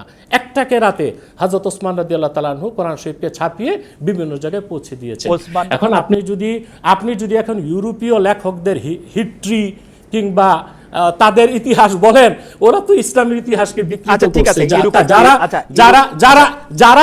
যারা বাইবেলকে বিকৃত করছে, যারা ওল্ড টেস্টামেন্টকে বিকৃত করছে, তারা ইসলামের ইতিহাস বিকৃত করতেই পারে। ঠিক আছে, আমি ইউরোপীয় লেখকদের কথা, আমি আসলে ইউরোপীয় লেখকদের কথা আমি পড়তেছিলাম না, যতদূর পারতেছিলাম যে আমি আপনি আমার এই সংশয়টা একটু দূর করে দেন, মানে যেহেতু আপনাকে পাইছি সংশয় তো পাওয়া না। সেটা হচ্ছে ইবনে মাজা 3য় খণ্ডের হাদিস নাম্বার 1944 1944। সেইটার ক্ষেত্রে উনি রজমের কথা বলতেছেন। রজম মানে হচ্ছে যে মানে মানে পাথর পাথর পাথর ছুঁড়ে মানে রজম, সেই তো সেইখানে বলা হচ্ছে যে বর্ণিত আছে বিবি আয়েশা রাদিয়াল্লাহু আনহা বলছেন রজমের আয়াত নাজিল হইয়াছিল, অবশ্যই একটি কাগজের উপর লেখা হইয়াছিল, যাহা আমার কুশনের নিচে রাখা ছিল। রাসূল সাল্লাল্লাহু আলাইহি ওয়াসাল্লামের ইন্তেকালের পর আমরা যখন তাহার সৎকার করিতে ব্যস্ত ছিলাম, তখন একটি গৃহপালিত ছাগল ঘরে ঢুকিয়া উহা খাইয়া ফেলে। আমরা এটার সম্পর্কে একটু জানতে চাই যে এটা কি মানে ইবনে মাজার এই হাদিস মাউযু, এটা সহিহ হাদিস না। এটা সহিহ হাদিস না। এইটা কি আর কোনো হাদিস বেত্তা এটাকে সেকেন্ড করছেন? হ্যাঁ, এটার সনদের ক্ষেত্রে অনেক প্রশ্ন আছে এবং এটা সহিহ হাদিস বলে গণ্য নয়। এটা সহিহ হাদিস বলে গণ্য নয়, ওকে না। আমরা ইমাম সাহেবদের কথা একটু আসতেছিলাম যে আপনি ইমাম, আমাদের যে 4 ইমাম আছেন সে 4 ইমামদের কথা একটু বলতেছিলেন। আমরা কিন্তু আমাদের ইমামদের মানে অর্থাৎ আবু হানিফা, শাফি, মালিকি, হাম্বলি সকলের প্রতি আমরা শ্রদ্ধা রেখে আমরা বলতে চাই যে তাদের মধ্যে কিন্তু অনেক বিষয় নিয়ে মতবিরোধ ছিল, এবং মতবিরোধ থাকার কারণে আমরা অনেকগুলি জিনিসে আইনে বিরোধ দেখি। তো এখন আমরা যেহেতু এইখানে যারা এই সাবকন্টিনেন্টে থাকি বা ইন্ডিয়া, পাকিস্তান, বাংলাদেশের এই অঞ্চলের মুসলমানরা বেশিরভাগই বোধহয়, correct me if I am রং, যে তারা হানাফি মাযহাবের অনুসরণ করি আর কি, ইমাম আবু হানিফাকে আমরা অনুসরণ করি। তো সেই ক্ষেত্রে কি আমরা এটা বলতে পারি যে ইমাম শাফি, মালিকি বা হাম্বলি ওনারা যেটা বলছেন সেটা আমরা আসলে টেস্ট করব না বা ওইটার সাথে আমরা কোনো রকম কোনো সম্পর্ক রাখবো না, আমরা হানাফি মাযহাব থেকে যে রুলস বা বিধিমালাগুলি বলা হয়েছে সেগুলি আমরা ফলো করব? ব্যাপারটা কি এরকম? দেখেন, আপনাকে এখানে আমি কমন সেন্সের দাবি থেকে কিছু কথা বলি। বাংলাদেশে যতগুলো রাজনৈতিক দল ইলেকশনে যাচ্ছে সবাই তো গণতন্ত্রে বিশ্বাসী, তো এদের মধ্যে এত মতভেদ কেন? একই গণতন্ত্রে বিশ্বাসী সরকারি দল বিরোধী দলে মতভেদ কেন? একই ব্রিটিশ আইনে বা প্রচলিত আইনে আদালতগুলো চলে, তাহলে আসামির পক্ষে একজন, বিপক্ষে আরেকজন কেন? তাহলে কি ত্রুটি কি আইনে না বুঝার মধ্যে? নিশ্চয়ই বুঝার মধ্যে। গণতান্ত্রিক মৌলিক বিশ্বাসে যেমন সবাই বিশ্বাসী, প্রচলিত আইন অনুযায়ী একজন বিচারপতি রায় দিচ্ছে, দেখা যাচ্ছে আরেকজন বিচারপতি তার বিপক্ষে রায় দিচ্ছে, এটি কিন্তু প্রচলিত আইনের প্রতি কারো কোনো সন্দেহ নেই। বরং প্রশ্নটা হচ্ছে আইন বুঝার ক্ষেত্রে। হানাফি, মালিকি, শাফি, হাম্বলি ইসলামের মৌলিক ক্ষেত্রে, শরিয়া আইনের হুদুদের ক্ষেত্রে, কেসাসের ক্ষেত্রে তাদের কোনো মতভেদ নয়। শাখা প্রশাখাগত কিছু মাসাইলে তাদের মধ্যে যে মতভেদটা সেটা গবেষণাগত বা ইজতিহাদগত। অতএব এতে শরিয়া আইনের সন্দেহ সৃষ্টি করার কোনো সুযোগ নাই বা দ্বীন ইসলামের প্রতি সংশয় আনার কোনো সুযোগ নেই। ইসলাম তো সব কিছুর ঊর্ধ্বে। এখন আমাদের এই যে 4টা মাযহাব হলো, তাতে সমস্যা কি? আল্লাহ সুবহানাহু ওয়া তাআলা তার হাবিব মুহাম্মদ সাল্লাল্লাহু আলাইহি ওয়াসাল্লামের মাধ্যমে যে দ্বীন দিয়েছেন, এই দ্বীন ইসলামটা পরিপূর্ণ এবং শরিয়া আইন ত্রুটি মুক্ত, সম্পূর্ণ পরিপূর্ণ। এখন এখানে কেসাসের ক্ষেত্রে, হুদুদের ক্ষেত্রে ইমামদের কোনো মতভেদ নাই।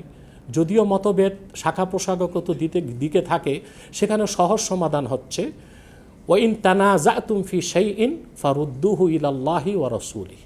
অর্থাৎ তোমরা যদি নিজেদের মধ্যে কোনো মাসালা, কোনো বিষয়ে মতভেদে উপনীত হও, তখন বিষয়টিকে আল্লাহ তার রাসূলের দিকে সুপর্দ করে দাও।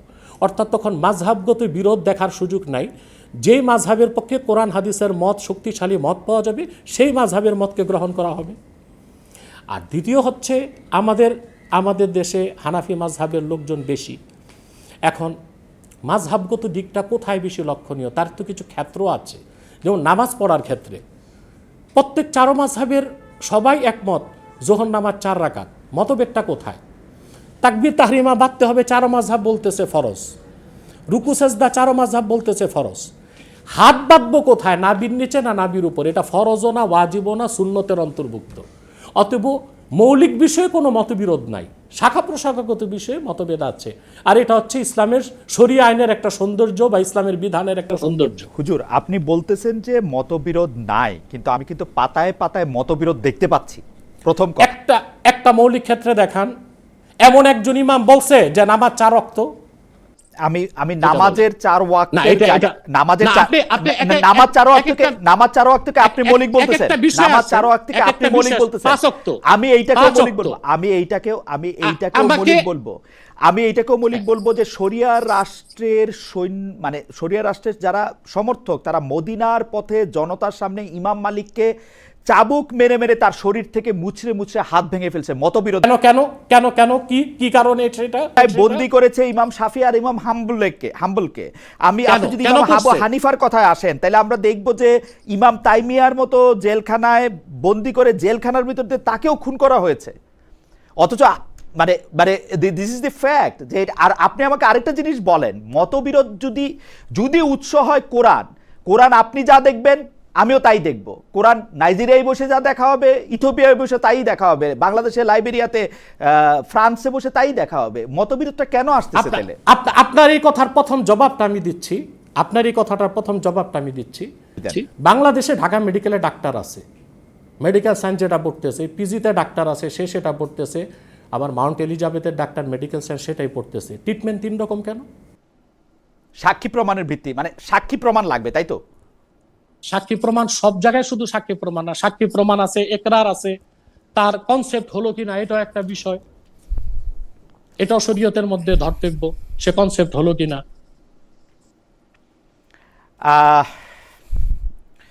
আচ্ছা, এইটা কি শরিয়া সাপোর্ট করে যে বাবা মা দাদা দাদি বা নানা নানিকে খুন করলে খুনির মৃত্যুদণ্ড হবে, কিন্তু বাবা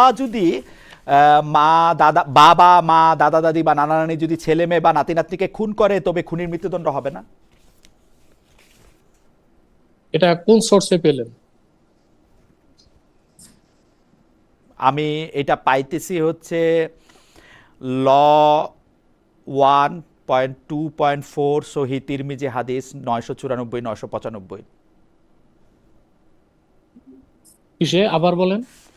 আমি এটা পাইতেছি সহিহ তিরমিজি হাদিস 994-95, শাফি আইন পৃষ্ঠা 584, ল 1-4। আপনি এটা জানেন কিনা, মানে আপনার তো এগুলি মুখস্থ, আপনি জানেন কিনা? জানলেই হবে, আপনি যেটা বলবেন সেটাই হবে। বলেন। যে সেটা হচ্ছে যে বাবা মা দাদা দাদি যদি ছেলে বা নাতি এদেরকে খুন করে তাহলে মৃত্যুদণ্ড হবে না, কিন্তু যদি ছেলে উপরের দিকে খুন করে তাহলে হবে, নিচে দিকে করলে হবে না। Is it true? যেটা শরিয়ার অন্তর্ভুক্ত না, তাদের উপর শাস্তি প্রয়োগ হবে। তাদের উপরে শাস্তির প্রয়োগ হবে। শরিয়া আইনের মধ্যে কি এইটা অন্তর্ভুক্ত যে মুসলমানকে মারার জন্য মৃত্যুদণ্ড হবে, কিন্তু মুসলমান যদি অমুসলমানকে মারে তাহলে মৃত্যুদণ্ড হবে না? অমুসলমান যদি জিম্মি হয়, অর্থাৎ মুসলিম রাষ্ট্রের অধীনে থাকে, তখন তো মুসলমানের শাস্তি হবে। আবার পরিষ্কার করে বলেন যে, মানে বাংলাদেশে যদি একজন মুসলমানকে মারে তাহলে এটা মৃত্যুদণ্ডের মতো, কিন্তু যদি বাংলাদেশে একজন মুসলমান একজন অমুসলমানকে মারে তাইলে কি তার মৃত্যুদণ্ড হবে না? মানে ব্যাপারটা কি এরকম? অমুসলিমটা যদি জিম্মি হয়, অর্থাৎ মুসলিম রাষ্ট্রের সবকিছুকে মেনে নিল, বর্ষতা স্বীকার করলো, তখন তার হত্যার বিচার হবে। জিম্মি হইলে মানে তার অধীনে থাকলে, মানে জিম্মি অধীনে না, রাষ্ট্রের অধীনে থাকলে। রাষ্ট্রের অধীনে বলতে মানে বাংলাদেশ দিয়ে একটু বুঝান তো। বাংলাদেশের অমুসলমানরা মারলে পরে তার মৃত্যুদণ্ড হবে না সেইটার ক্ষেত্রে যদি এখানে শরিয়া আইন বলবৎ থাকে আর রাষ্ট্রের প্রতি তাদের আনুগত্য থাকে, তখন তারা জিম্মি বলে গণ্য হবে। ওকে। কাকে বলা যেতে পারে? আমি আমি আমি আমি অনেকগুলা সূরার জায়গায় দেখতে পাচ্ছিলাম যে আপনি আসলে আরেকজনকে অমুসলমান বলা বা মুরতাদ ঘোষণা করা সেটা একটু কঠিন, সেটাকে নিরুৎসাহিত করা হয়েছে বারবার। আমি অনেকগুলো হাদিসও দেখতেছিলাম। তো আপনার বলেন তো একটা হাদিস, দুই একটা হাদিস বলবো। একটা বলেন।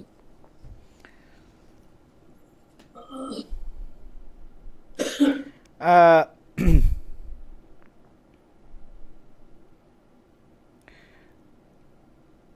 এইটা নবীজির ওহী লেখক যিনি ছিলেন, যিনি সাদ,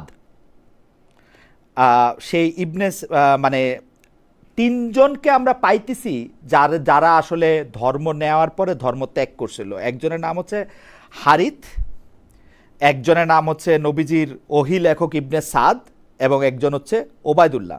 এই তিনজনের কাউরেই মৃত্যুদণ্ড কেন কোনো শাস্তি তিনি দেন নাই। তিনি মনে কষ্ট পেয়েছেন কে এবং সর্বদা কিন্তু মেনে চলেছেন, সর্বদা মেনে চলেছেন লা ইকরাহা ফিদ্দিন, ধর্মে জবরদস্তি নাই। বাকারা 256 নম্বর আয়াত। সব ঠিক আছে। সহিহ বুখারীর নবম খণ্ড হাদিস 318 আছে। আমি জাবির বিন আব্দুল্লাহ, আমি হাদিসটা পড়ি, আপনি পড়তে বলছেন। সেই আমি তো বললাম, এবার আপনার মনে পড়ে গেল, আপনি বলেন। জি, এর শেষ খণ্ডে স্পষ্ট হাদিস, রাসূলুল্লাহ সাল্লাল্লাহু আলাইহি ওয়াসাল্লামের নির্দেশ, মান বাদদালা দীনহু ফাকতুলুহু, যে ব্যক্তি মুরতাদ হয়, ইসলাম গ্রহণের পর ইসলাম ছেড়ে দেয়, তার মৃত্যুদণ্ড কার্যকর করো। সহিহ বুখারীতে হাদিস একেবারে শেষ খণ্ডে শেষ দিকে স্পষ্ট উল্লেখ আছে। এখন যাদেরকে রাসূলুল্লাহ সাল্লাল্লাহু আলাইহি ওয়াসাল্লাম মৃত্যুদণ্ড দেন নাই, তখন পর্যন্ত মুরতাদের শাস্তি মৃত্যুদণ্ড, এই হুকুম বলবৎ হয় নাই। এই হুকুম বলবতের আগে, যেমন শরীয়তের মধ্যে তো অনেকে ইসলামের প্রাথমিক অবস্থায় নেশা করতেন, মদ পান করতেন, কিন্তু আল্লাহর পক্ষ থেকে নির্দেশ ছিল লা তাকরাবুস সালাত ওয়া আনতুম সুকারা, তোমরা মদ্যপ অবস্থায় নামাজের কাছে যেও না। কিন্তু যখন আল্লাহ তাআলা মদকে হারাম করে দিলেন, তখন তো আর নামাজের বাইরেও মদ ধরার সুযোগ নাই, পরেও মদ ধরার সুযোগ নাই। আপনি যে হাদিসের রেফারেন্স দিয়েছেন, তখন পর্যন্ত মুরতাদের শাস্তি মৃত্যুদণ্ড, এটা বলবৎ হয় নাই। কিন্তু মুরতাদের শাস্তি যখন মৃত্যুদণ্ড, এটাকে যখন বলবৎ করা হলো, তখন কিন্তু হাদিস তো পরে, হাদিস তো পরে, এই হাদিস তো সংকলন হচ্ছে পরে না, আগে বুখারীর আরে এই হাদিস শোনেন না। জি, বুখারী, আমি একেবারে বুখারীর শেষ দিকের হাদিস বললাম, মান বাদদালা দীনহু ফাকতুলু, যে ব্যক্তি দ্বীনকে পরিবর্তন করে মুরতাদ হয়, তাকে মৃত্যুদণ্ড দাও। এটা বুখারী শরীফের হাদিস। এখন কোন হাদিস নাসে, কোনটা মানসুখ, কোনটায় মাসালা হবে, কোনটায় রায় হবে, এটা তো আপনাকে বুঝতে হবে। আপনি হাদিস শরীফ থেকে একটা হাদিস বের করে দিলেই তো আর হবে না, সেটার ব্যাখ্যাও তো কি করলে হবে, কি করলে হবে? এখন মাদ্রাসায় ভর্তি হতে হবে, নাহু সরফ পড়তে হবে, 12-14 বছর ফিকহ তাফসীর উসুল পড়ার পর যখন বুখারী শরীফ ধরবেন, তখন বুঝবেন। আর এমনি বাংলা তর্জমা পড়ে কিছুই বুঝবেন না। এটার জন্য একটা উদাহরণ মতো করে তর্জমা করা যায়, বোঝার মতো করে তর্জমা করা যায়। যদি আপনি রাগ না করেন, আমাদের দেশে যারা এমবিবিএস ডাক্তার হয়, এইচএসসির পর তারা 6 বছর পড়াশোনা করে, এটা তো নিশ্চয়ই আপনি জানেন। এখন এমবিবিএসের বইগুলো সবই বাংলাতে আছে। এখন মনে করেন কেউ 5 পাস, 6 পাস, 10 পাস করে ঘরে বসে 6 বছর এমবিবিএসের বইগুলো পড়লো, তারপর ডাক্তারি করলো, রুগী মারা যাবে না? অথবা আপনি যদি দিন শিখার যে কাঠামো, তার মধ্যে না এসে আপনি শুধু হাদিস শরীফ থেকে তর্জমা বের করেন, তখন তো আপনি ভুল ফতোয়া দিবেন। আপনারও ক্ষতি হবে, অন্যরও ক্ষতি হবে। আমি কোনো ফতোয়া দিচ্ছি না হুজুর, আমি প্রশ্ন করতেছি আপনাকে। রায় দিচ্ছেন, আপনি এত দোষ ধরেন কেন? রায় দিচ্ছেন। বুখারী শরীফের মধ্যে সহিহ বুখারী হাদিস নাম্বার 3017 সুস্পষ্টভাবে এখানে আছে, হাদ্দাসানা আলী ইবনে আব্দুল্লাহ হাদ্দাসানা সুফিয়ান আন আইয়ুব আন ইকরামাতা আন আলিয়ান হাররাকা কওমান ফাবালাগা ইবনে আব্বাসিন فقال لو كنت أنا لم أحركهم لأن النبي صلى الله عليه وسلم قال لا تعذبوا بعذاب الله ولقتلتهم كما قال النبي صلى الله عليه وسلم من بدل دينه فاقتلوه। সহিহ বুখারী 2য় খণ্ড হাদিস নাম্বার 3017।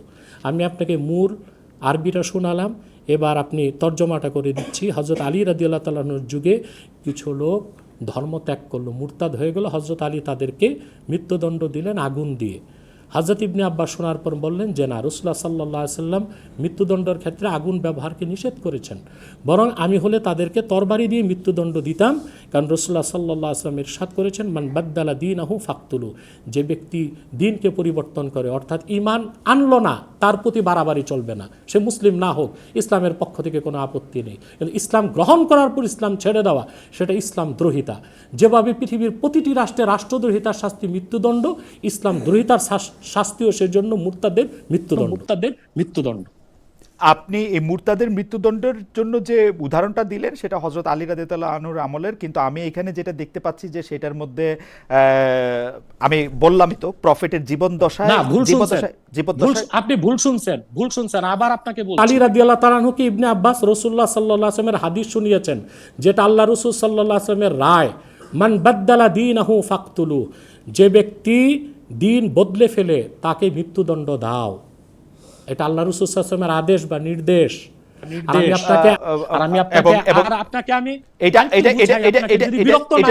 এটা রাসূল সাল্লাল্লাহু আলাইহি ওয়াসাল্লামের আদেশ, কিন্তু আমি তো কোরআনে পাইতেছি যেটা এর সাথে এই কথা যেটা মিলতেছে না আসলে। সরি, আমি বলেন না কোরআনে কি পাইছেন বলেন, আমি একটু ব্যাখ্যা করে দিই আপনাকে। ঠিক আছে, আপনি যেটা বলতেছিলেন সেটা বলেন, আমি খুঁজে দেখতেছি। আমি তো আপনাকে বলে দিলাম যে রাসূলুল্লাহ সাল্লাল্লাহু আলাইহি ওয়াসাল্লামের জমানায় যখন আল্লাহ রাসূল সাল্লাল্লাহু আলাইহি ওয়াসাল্লাম কষ্ট পেয়েছেন মুরতাদদের ব্যাপারে, তখনও মৃত্যুদণ্ডের হুকুম আসে নাই। শরীয়ত পরিপূর্ণ হয়েছে, দিন পরিপূর্ণ হয়েছে 23 বছরে।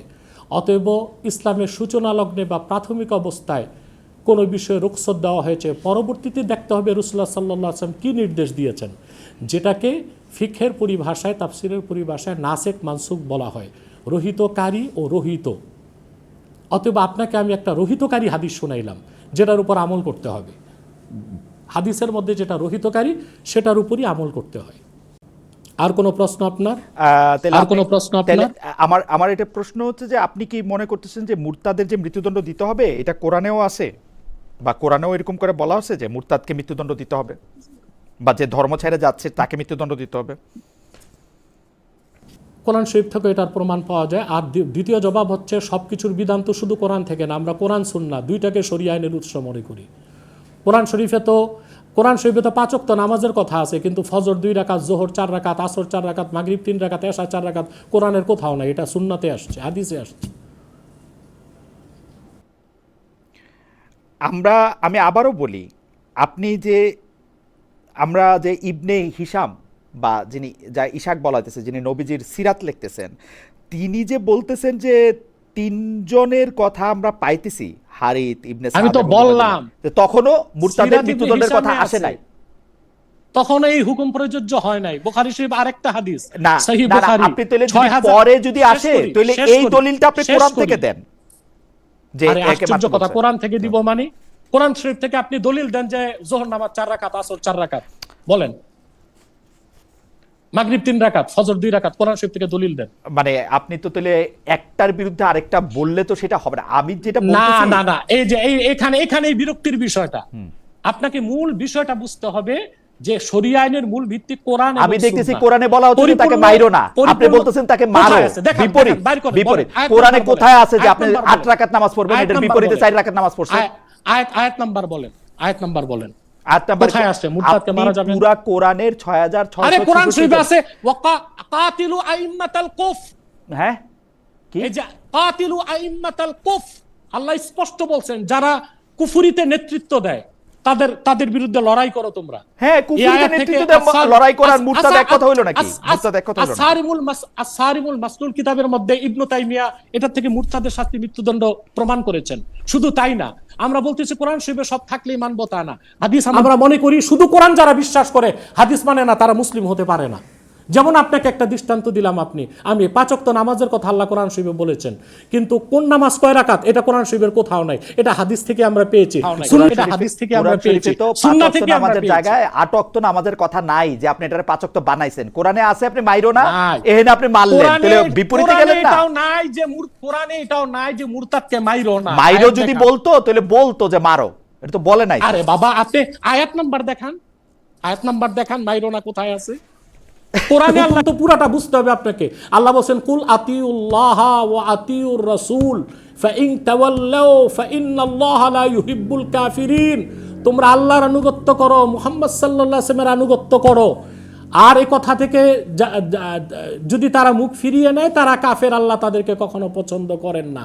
দলিল তো কোরআন থেকেও নিতে হবে, সুন্নাহ থেকেও নিতে হবে। আমি তো বুখারী শরীফের অনেকগুলো হাদিস আপনাকে দেখাতে পারি, একটা তো শোনালাম, আরেকটা হাদিস হচ্ছে বুখারী শরীফ হাদিস নাম্বার 6922। সেখানেও হাদিসটা আসছে আবুন নুমান মুহাম্মদ ইবনুল ফাদল হাদাসানা হাম্মাদ ইবনু যায়দিন আন আইয়ুব আন আইয়ুব আন ইকরামা ক্বালা আচ্ছা আপনি আমাকে একটু বুঝায় দেন, আপনি আমাকে একটু বুঝায় দেন। فقال لو كنت انا لم احركهم لنحي رسول الله صلى الله عليه وسلم لا تعذبوا بعذاب الله ولا قتلتهم لقول رسول الله صلى الله عليه وسلم من بدل دينه فاقتلوه। এটাও বুখারী শরীফের হাদিস, মুরতাদের শাস্তি মৃত্যুদণ্ড, হাদিস নাম্বার 6922। ওকে, আপনি আমাকে একটু বুঝাই দেন, আমরা সূরা ইউনূসের 99 নম্বর আয়াতে পাচ্ছি তুমি কি মানুষের উপরে জবরদস্তি করিবে ঈমান আনিবার জন্য? ওইটা হচ্ছে অমুসলিমকে জোর করে মুসলিম করা যাবে না। সূরা কাহফে পাচ্ছি, সূরা কাহফের 29 নম্বর আয়াতে পাচ্ছি যার ইচ্ছা বিশ্বাস স্থাপন করুক এবং যার ইচ্ছা অমান্য করুক। এটা তো তার জন্য যে ইসলাম গ্রহণই করে নাই, কিন্তু ইসলাম গ্রহণের পর যে ছেড়ে দিয়েছে তার বিষয় ভিন্ন। সূরা নিসা 80, আর যে লোক বিমুখ হইল আমি আপনাকে অর্থাৎ রাসূলকে বলা হচ্ছে তাহাদের জন্য রক্ষণাবেক্ষণকারী নিযুক্ত করি নাই। হ্যাঁ, এটা হচ্ছে দ্বীনের দাওয়াত পাওয়ার পর।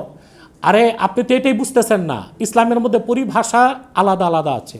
কেউ যদি ইসলাম গ্রহণ না করে সে হচ্ছে কাফের, অমুসলিম। কেউ যদি ইসলাম গ্রহণ না করে কুফরির উপর থেকে নিজেকে মুসলিম পরিচয় দেয় সে হচ্ছে জিন্দিক। কেউ যদি ইসলাম গ্রহণ করার পর প্রকাশ্যে ইসলাম ছেড়ে দেয় সে হচ্ছে মুরতাদ। কেউ যদি এই ভাগগুলো আছে। এখন স্বাভাবিকভাবে যারা ইসলামকে গ্রহণ করে নেয় তাদের ক্ষেত্রে জবরদস্তি করা যাবে না, তাদেরকে কিছু বলা যাবে না, সেটা হচ্ছে কোরআন শরীফের আয়াতের হুকুম। কিন্তু ইসলামকে গ্রহণ করার পর আবার ইসলাম ছেড়ে দেওয়া সেটা হচ্ছে ইসলামকে অবজ্ঞা করা এবং ইসলাম দ্রোহিতা। তাদের শাস্তি মৃত্যুদণ্ড, যা সহিহ হাদিস দিয়ে প্রমাণিত।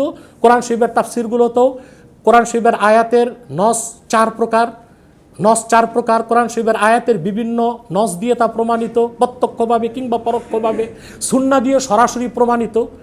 ইসলাম গ্রহণ করার পর যে ইসলাম ছেড়ে দিল সে ইসলাম দ্রোহী, সে নিছক অমুসলিম না, সে নিছক মুশরিক না, তার শাস্তি মৃত্যুদণ্ড। যেমন রাষ্ট্রদ্রোহীর শাস্তি মৃত্যুদণ্ড, পৃথিবীর সকল সভ্য দেশে রাষ্ট্রদ্রোহীর শাস্তি মৃত্যুদণ্ড। এবং আপনারাও তো বাংলাদেশে রাষ্ট্রদ্রোহিতার কারণে জামাতের প্রবীণ নেতাদের ফাঁসি দিছেন না। এই বয়স্ক মানুষগুলোকে, এই দেশেরই মানুষ ছিল তারা, সেটা যেটাই বলেন, স্বাধীনতা অস্বীকার করছে বা যুদ্ধাপরাধী যেটাই বলেন, সেটা তো সব ধারাই ছিল, রাষ্ট্রদ্রোহিতা তো ছিল। তা আপনি কি বলেন রাষ্ট্রদ্রোহীকে মৃত্যুদণ্ড দেওয়া হবে না? পৃথিবীর প্রত্যেক সভ্য রাষ্ট্রকে মৃত্যুদণ্ড দেওয়া হয় না? আমি আমি আমি আমি আমি আপনি মৃত্যুদণ্ড দেন, যে মৃত্যুদণ্ড যে মুরতাদ আছে তার মৃত্যুদণ্ড হাদিস দিয়ে প্রমাণিত, কিন্তু সুন্নাহ দিয়ে প্রমাণিত। কিন্তু আপনি কোরআন সুন্নাহ দিয়ে যে আপনি প্রমাণটা করতেছেন সেই প্রমাণটার ক্ষেত্রে আমার একটু বোঝানোর জন্য আমি একটু বলি। আপনাকে আমি খালেদ ভাই, আপনি তো 4 বছর বড় আমার, জি, এই জন্য আপনাকে খালেদ ভাই সম্বোধন করছি। সারা রাত আমি বসে আছি, আপনি যতক্ষণ বুঝতে চান আমি প্রস্তুত আছি। এই ব্যাপারে আপনার খ্যাতি আছে। আমি আপনাকে খেয়াল করি যে আজকে থেকে আরো বোধহয় 15-20 বছর আগে হবে, আপনি একজনকে নিজে গিয়ে তার কেন এই ধর্ম নিয়ে তার দ্বিধা থাকতেছে সেইটা নিয়ে আপনি আমার যদ্দূর মনে পড়ে, আপনার নিশ্চয়ই ঘটনাটা মনে আছে যে উনি হয়তো অন্য একটা ধর্মে গেছিলেন, আমি অন্য একটা ধর্মে গেছিলেন, আপনি তাকে আসলে মানে অনেক ধৈর্য নিয়ে অনেক বুঝাইতেছিলেন, সেটা আমি জানি। সেটা আজকে থেকে অন্তত 15 বছর আগে হবে, মানে তার কমে না যে মানে এই ব্যাপারে আপনার খ্যাতি আছে যে আপনি এটা। কিন্তু আমি সিরিয়াসলি এই জিনিসগুলি কেন বুঝতে চাই যে এখন মনে করেন এটা যদি এখন একটা আইন হয় বা এই আইনটা যদি এরকম থাকে যে মুরতাদকে হত্যা করা যাবে, তাইলে কি এই যে কাউরে একটা মুরতাদ ঘোষণা করা, তার মৃত্যুদণ্ড দেওয়া, এটা যে কেউ এটা করতে পারবে? এবং মানে আরেকটা বিষয় আমি ইসলাম ছেড়ে দেয় গোপন রাখে, কেউ যদি সে মুরতাদ বলে গণ্য হবে না, সে মুনাফিক বলে গণ্য হবে। তার তো মৃত্যুদণ্ড শরিয়া রাষ্ট্র দিবে না, জনগণও দিবে না। কিন্তু যে ব্যক্তি ইসলাম গ্রহণের পর প্রকাশ্যে বলল ইসলাম ছেড়ে দিল, সে ইসলামকে অবজ্ঞা করলো, সে মুরতাদ, তার মৃত্যুদণ্ড রাষ্ট্র কার্যকর করবে, জনগণ করবে না, শরিয়া রাষ্ট্র কার্যকর করবে।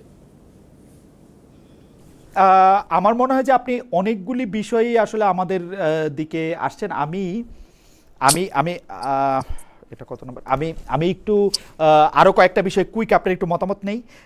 সেইটা হচ্ছে যে ইসলামের নারী নেতৃত্ব, এখন সেই নারী নেতৃত্বের ব্যাপারে আপনি কি মনে করেন যে নারী নেতৃত্বটা আসলে দেওয়া যাবে না, বা নারী সুপ্রিম লিডার হইতে পারবে কি পারবে না? কেন আমি প্রশ্ন করতেছি সেইটা একটু বলি।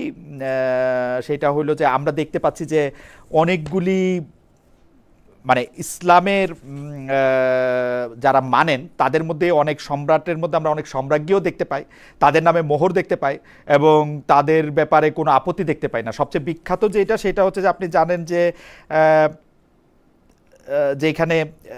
যেখানে নারী শাসনের ক্ষেত্রে যে রানী সেবার কথা বলা হইতেছে, যে তাকে মানে উনি সুলাইমান আলাইহিস সালামের কাছে আসার পরে তারপর আবার ইসলাম ধর্ম গ্রহণ করলেন, কিন্তু ইসলাম ধর্ম গ্রহণ করার পরে তার রানীত্ব চলে গেছে কিনা সেই ব্যাপারে আমরা কিছু জানি না। তো আমরা নারী নেতৃত্ব সম্পর্কে আসলে কি জানি? আপনি কি ধৈর্য দিয়ে শুনবেন কথাটা? জি জি জি বলেন, জি বলেন, আমি শুনতে পাচ্ছি। সাবার রানী সুলাইমান আলাইহিস সালামের যুগে সেই শরীয়তের বিধান রাসূলুল্লাহ সাল্লাল্লাহু আলাইহি ওয়াসাল্লামের শরীয়তে চলবে না, এটা হচ্ছে প্রথম জবাব। 2, ইসলামে নারী নেতৃত্বকে নিরুৎসাহিত করা হয়েছে। রাসূলুল্লাহ সাল্লাল্লাহু আলাইহি ওয়াসাল্লামের নির্দেশ, বুখারী শরীফের হাদিস, লা ইউফলিহা কাওমুন ওয়াল্লাহু আলাইহিম ইমরা, সে জাতি কখনো সফলতা লাভ করবে না যে জাতি তাদের সুপ্রিম লিডার বা নেতৃত্বে কোনো নারীকে বসালো। সবচেয়ে আশ্চর্যের বিষয়, আমরা যদি পুরা পৃথিবীর রাষ্ট্রবিজ্ঞানের ইতিহাস নিয়ে লক্ষ্য করি, দেখতে পাই পৃথিবীতে নারী নেতৃত্ব গ্রহণ করাটা শুধু মুসলিম না, অমুসলিমরাও বর্জন করেছে। তার বাস্তব উদাহরণ হচ্ছে আমেরিকা, যাকে গণতন্ত্রের প্রসূতি বলা হয়, সারা দুনিয়াকে যারা গণতন্ত্র শেখালো, সে আমেরিকায় গণতন্ত্রের বয়স 250 বছর হয়ে যাচ্ছে। একজন নারীকে তারা প্রেসিডেন্ট কেন বানায় নাই?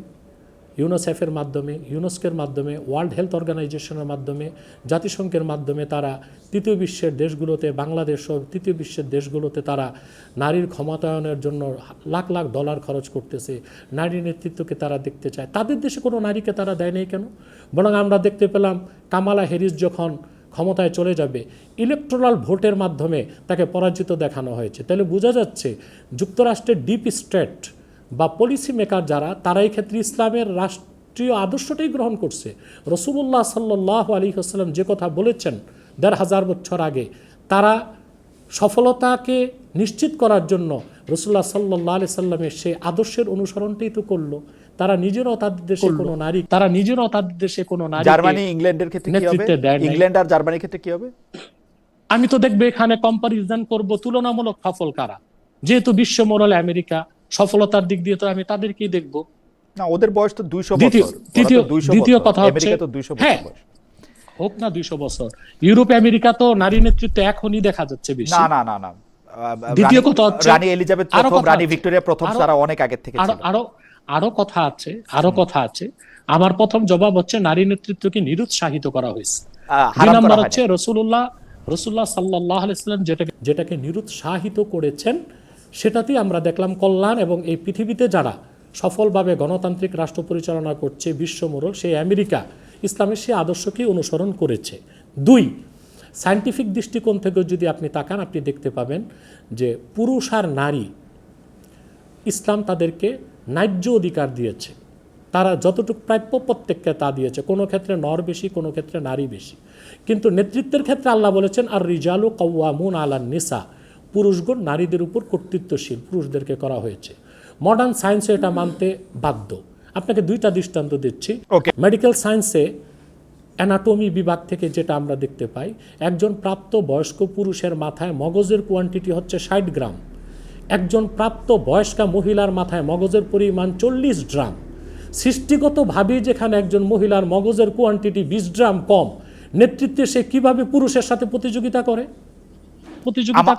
আমরা আমরা জনাব আব্বাসী, আমরা দুইজন দর্শকের মতামতটা একটু আপনাকে পড়ে শোনাতে চাই। একজন দর্শক তিনি অনেকবার এই মতামতটা করছেন যে পারস্পরিক সম্মতির ভিত্তিতে যেটা হয় সেটা জিনা, এবং জিনার বিচারের ক্ষেত্রে 4 জন সাক্ষী প্রয়োজন, কিন্তু ধর্ষণের বিচারে সাক্ষী প্রয়োজন নেই। এই কথাটা কি সত্য জনাব আব্বাসী, যে সাক্ষী প্রয়োজন নেই? ধর্ষণের, আমি তো বললাম যে ধর্ষণের বিচারের ক্ষেত্রে 3টা জিনিস দেখতে হবে। মেয়ের মতামত, সে যদি বলে সেটা বিবেচ্য, পুরুষ ব্যক্তি যদি গ্রেফতারের পর স্বীকৃতি দেয় সেটা বিবেচ্য, কিংবা 4 জন সাক্ষী। মানে যে 4 কোনো জন সাক্ষী দরকার আছে, প্রয়োজন নেই তো বলা যাবে না। ধর্ষণের ক্ষেত্রে তো এটা প্রয়োজন নেই বলা যাবে না। যদি ধর্ষক নিজে বলে ধর্ষণ করছে তাহলে প্রয়োজন নেই। ধর্ষণ যদি নিজে না বলে তাহলে কি প্রয়োজন আছে 4 জন সাক্ষীর?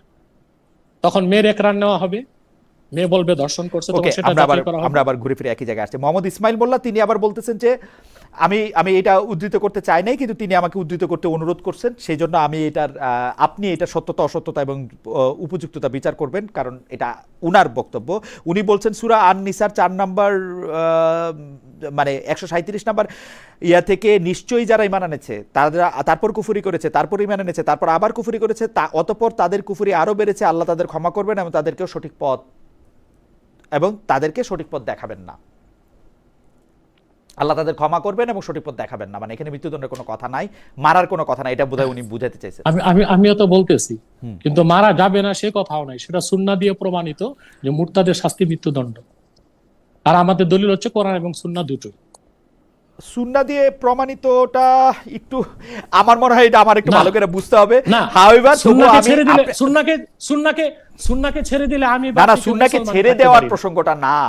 আপনিও খুব ভালো করে জানেন আমরা যে এই হাদিসগুলি সংকলিত হইতে দেখছি, সেই হাদিসগুলির মধ্যে থেকে অনেকগুলি হাদিসে আপনারাই জয়ীফ বলছেন, অনেকগুলি হাদিসেরই সনদ মত সমস্যা আছে। যেটা জয়ীফ ওটা জয়ীফই। আমি তো কিন্তু আমার লিটমাস পেপার কিন্তু একটা, আমার লিটমাস পেপার কিন্তু একটা, বুখারী শরীফ থেকে আপনাকে বলেছি, আমার লিটমাস পেপার একটা। সেই লিটমাস পেপারটা হচ্ছে যেটা কোরআনের সাথে সাংঘর্ষিক, সেই হাদিসটার ব্যাপারে আমার সন্দেহ হয়। না, কোরআনের সাথে সাংঘর্ষিক না। আপনাকে আমি এখানে আমি আপনাকে এখানে শরিয়া আইনের উৎসটাই বলে দিচ্ছি। কোরআনের সাথে সহিহ হাদিসের কোনো সংঘর্ষ নেই। কোরআন নাজিল হয়েছে আল্লাহর হাবিব মুহাম্মদ সাল্লাল্লাহু আলাইহি সাল্লামের উপর। আল্লাহ যা বলেছেন, মুহাম্মদ সাল্লাল্লাহু আলাইহি সাল্লাম যা বলেছেন সেটাই কোরআন। আবার আল্লাহ তাআলার শব্দ নয়, আল্লাহর কথা রাসূলুল্লাহ সাল্লাল্লাহু আলাইহি ওয়াসাল্লাম নিঃশব্দে যেটা বলছেন সেটা হাদিস, সেটা ওয়াহি। কোরআনটা হচ্ছে ওয়াহি মাতলু, হাদিসটা হচ্ছে গায়ের মাতলু। সমস্ত উম্মাহ একমত যে রাসূলুল্লাহ সাল্লাল্লাহু আলাইহি ওয়াসাল্লামের হাদিস যেটা মুতাওয়াতির, সেটা দিয়া কোরআনের হুকুমও রহিত হয়েছে। অতএব এই ক্ষেত্রে কোরআনে আছে, আমার মনে হয় কোরআনে আছে, হাদিসে নাই, হাদিসে আছে কোরআনে নেই, সেটা আমার মনে হয় যে কোরআন সুন্নাহ কি বলে, কোরআন এবং সুন্নাহ কি বলে সেটা হচ্ছে দেখার বিষয়। আপনাকে অনেক ধন্যবাদ। আমরা আজকে অনেকগুলি বিষয় নিয়ে আপনি খোলাখুলি অনেকগুলি মতামত দিয়েছেন। আমার প্রশ্নর উত্তর ছাড়াও আপনি নিজেও অনেকগুলি বিষয় নিজে যেটাকে বলে স্বপ্রণোদিত হয়ে ব্যাখ্যা দিয়ে আমাদেরকে বুঝাতে চেয়েছেন। আমরা কতটুকু বুঝতে পেরেছি তা আমরা জানি না, তবে এই ডেফিনেটলি জি বলেন যে আপনাকে অনেক ধন্যবাদ দিচ্ছিলাম আমি, কারণ অনেকগুলি ব্যাপারে আপনি আমাদের অনেকগুলি প্রশ্নের জবাবই শুধু দেন নাই, অনেকগুলি বিষয় আপনি স্বতঃপ্রণোদিত হয়ে আমাদেরকে কি আছে বইয়ে, কি আছে কেতাবে, এবং কোনটা আমাদের গ্রহণ করতে হবে, কোনটা বর্জন করতে হবে, সে ব্যাপারে আমাদেরকে দিক নির্দেশনা দিতে চেয়েছেন এবং দিক নির্দেশনা দিয়েছেন। আমরা কতটুকু বুঝতে পেরেছি, কতটুকু গ্রহণ করতে পেরেছি সেটা নিশ্চয়ই সময় এটাকে বলে দিবে। তবে আপনার এই বক্তব্য এবং আপনার যেসব বিষয়গুলিতে আপনি আলোকপাত করেছেন সেগুলি আমাদের সবার জন্যই একটা দিক নির্দেশনামূলক গাইডলাইন হয়ে থাকবে, সেটা আমি মনে করি। এবং অনেক দর্শক আজকে আমাদের সাথে ছিলেন, সেই দর্শকরাও প্রায় একই রকম কথা মনে করেন। তাদের কেউ কেউ আমাদেরকে ভালো কথা বলেছেন, কেউ কেউ খারাপ কথা বলেছেন, কেউ কেউ বলেছেন আমি জামায়াতে ইসলামী পন্থী, কেউ কেউ বলেছেন যে আমি মুরতাদ, কেউ কেউ বলেছেন যে আমি সেকুলার, কেউ কেউ বলেছেন যে না আমি আজকে কিছু ভালো প্রশ্নও করেছি, আবার কেউ কেউ আপনার সম্পর্কে বলেছেন যে আপনি অনেক ধৈর্য ধরে অনেকগুলি বিষয়ে সুন্দর করে আমাকে বুঝাতে চেষ্টা করেছেন, সেজন্য আপনাকে ধন্যবাদ দিয়েছেন। আমরাও আপনাকে অনেক ধন্যবাদ দিতে চাই। তবে দর্শকদের উদ্দেশ্যে আমরা একটা অন্য বিষয়ে প্রশ্ন রেখেছিলাম, সেইটাও একটু আমরা আপনাকেও একটু শোনাই আপনাকে সামনে রেখে, যে জাতিসংঘের সাধারণ পরিষদের সভাপতি নির্বাচিত হয়েছেন বাংলাদেশের পররাষ্ট্রমন্ত্রী ডক্টর খলিলুর রহমান। দর্শকদের কাছে প্রশ্ন যে তার মন্ত্রীর পদ ধরে রাখা উচিত হবে বলে মনে করেন কিনা। শতকরা ক্ষমা করবেন, শতকরা 23% মনে করছেন যে হ্যাঁ উচিত হবে, শতকরা 77% মনে করছেন যে উচিত হবে না। আপনি আপনার মাধ্যমে আমি একটা ফতোয়া, একেবারে চারো মাযহাবের ফতোয়াটা মুরতাদের ক্ষেত্রে শোনাই দিতে চাই। জি জি, আপনি আমাকে 1 মিনিট সময় জি দিন। প্লিজ। পরিষ্কার চারো মাযহাবের মতগুলোকে আমি শুধু উল্লেখ করছি। ওকাদ হাকা আবু বকর আল ফারিসি মিন আসহাবি শাফি ইজমা আল মুসলিমিন আলা আন্না হাদ্দা মান সাব্বান নবী সাল্লাল্লাহু আলাইহি সাল্লাম আল কাতলু। ইমাম শাফির মাযহাবের ইজমা উল্লেখ করা হয়েছে যে আল্লাহর হাবিব নূর নবীজি মুহাম্মদ সাল্লাল্লাহু আলাইহি ওয়াসাল্লামের শানে কেউ যদি বেয়াদবি করে ওই রকম মুরতাদের একমাত্র শাস্তি মৃত্যুদণ্ড।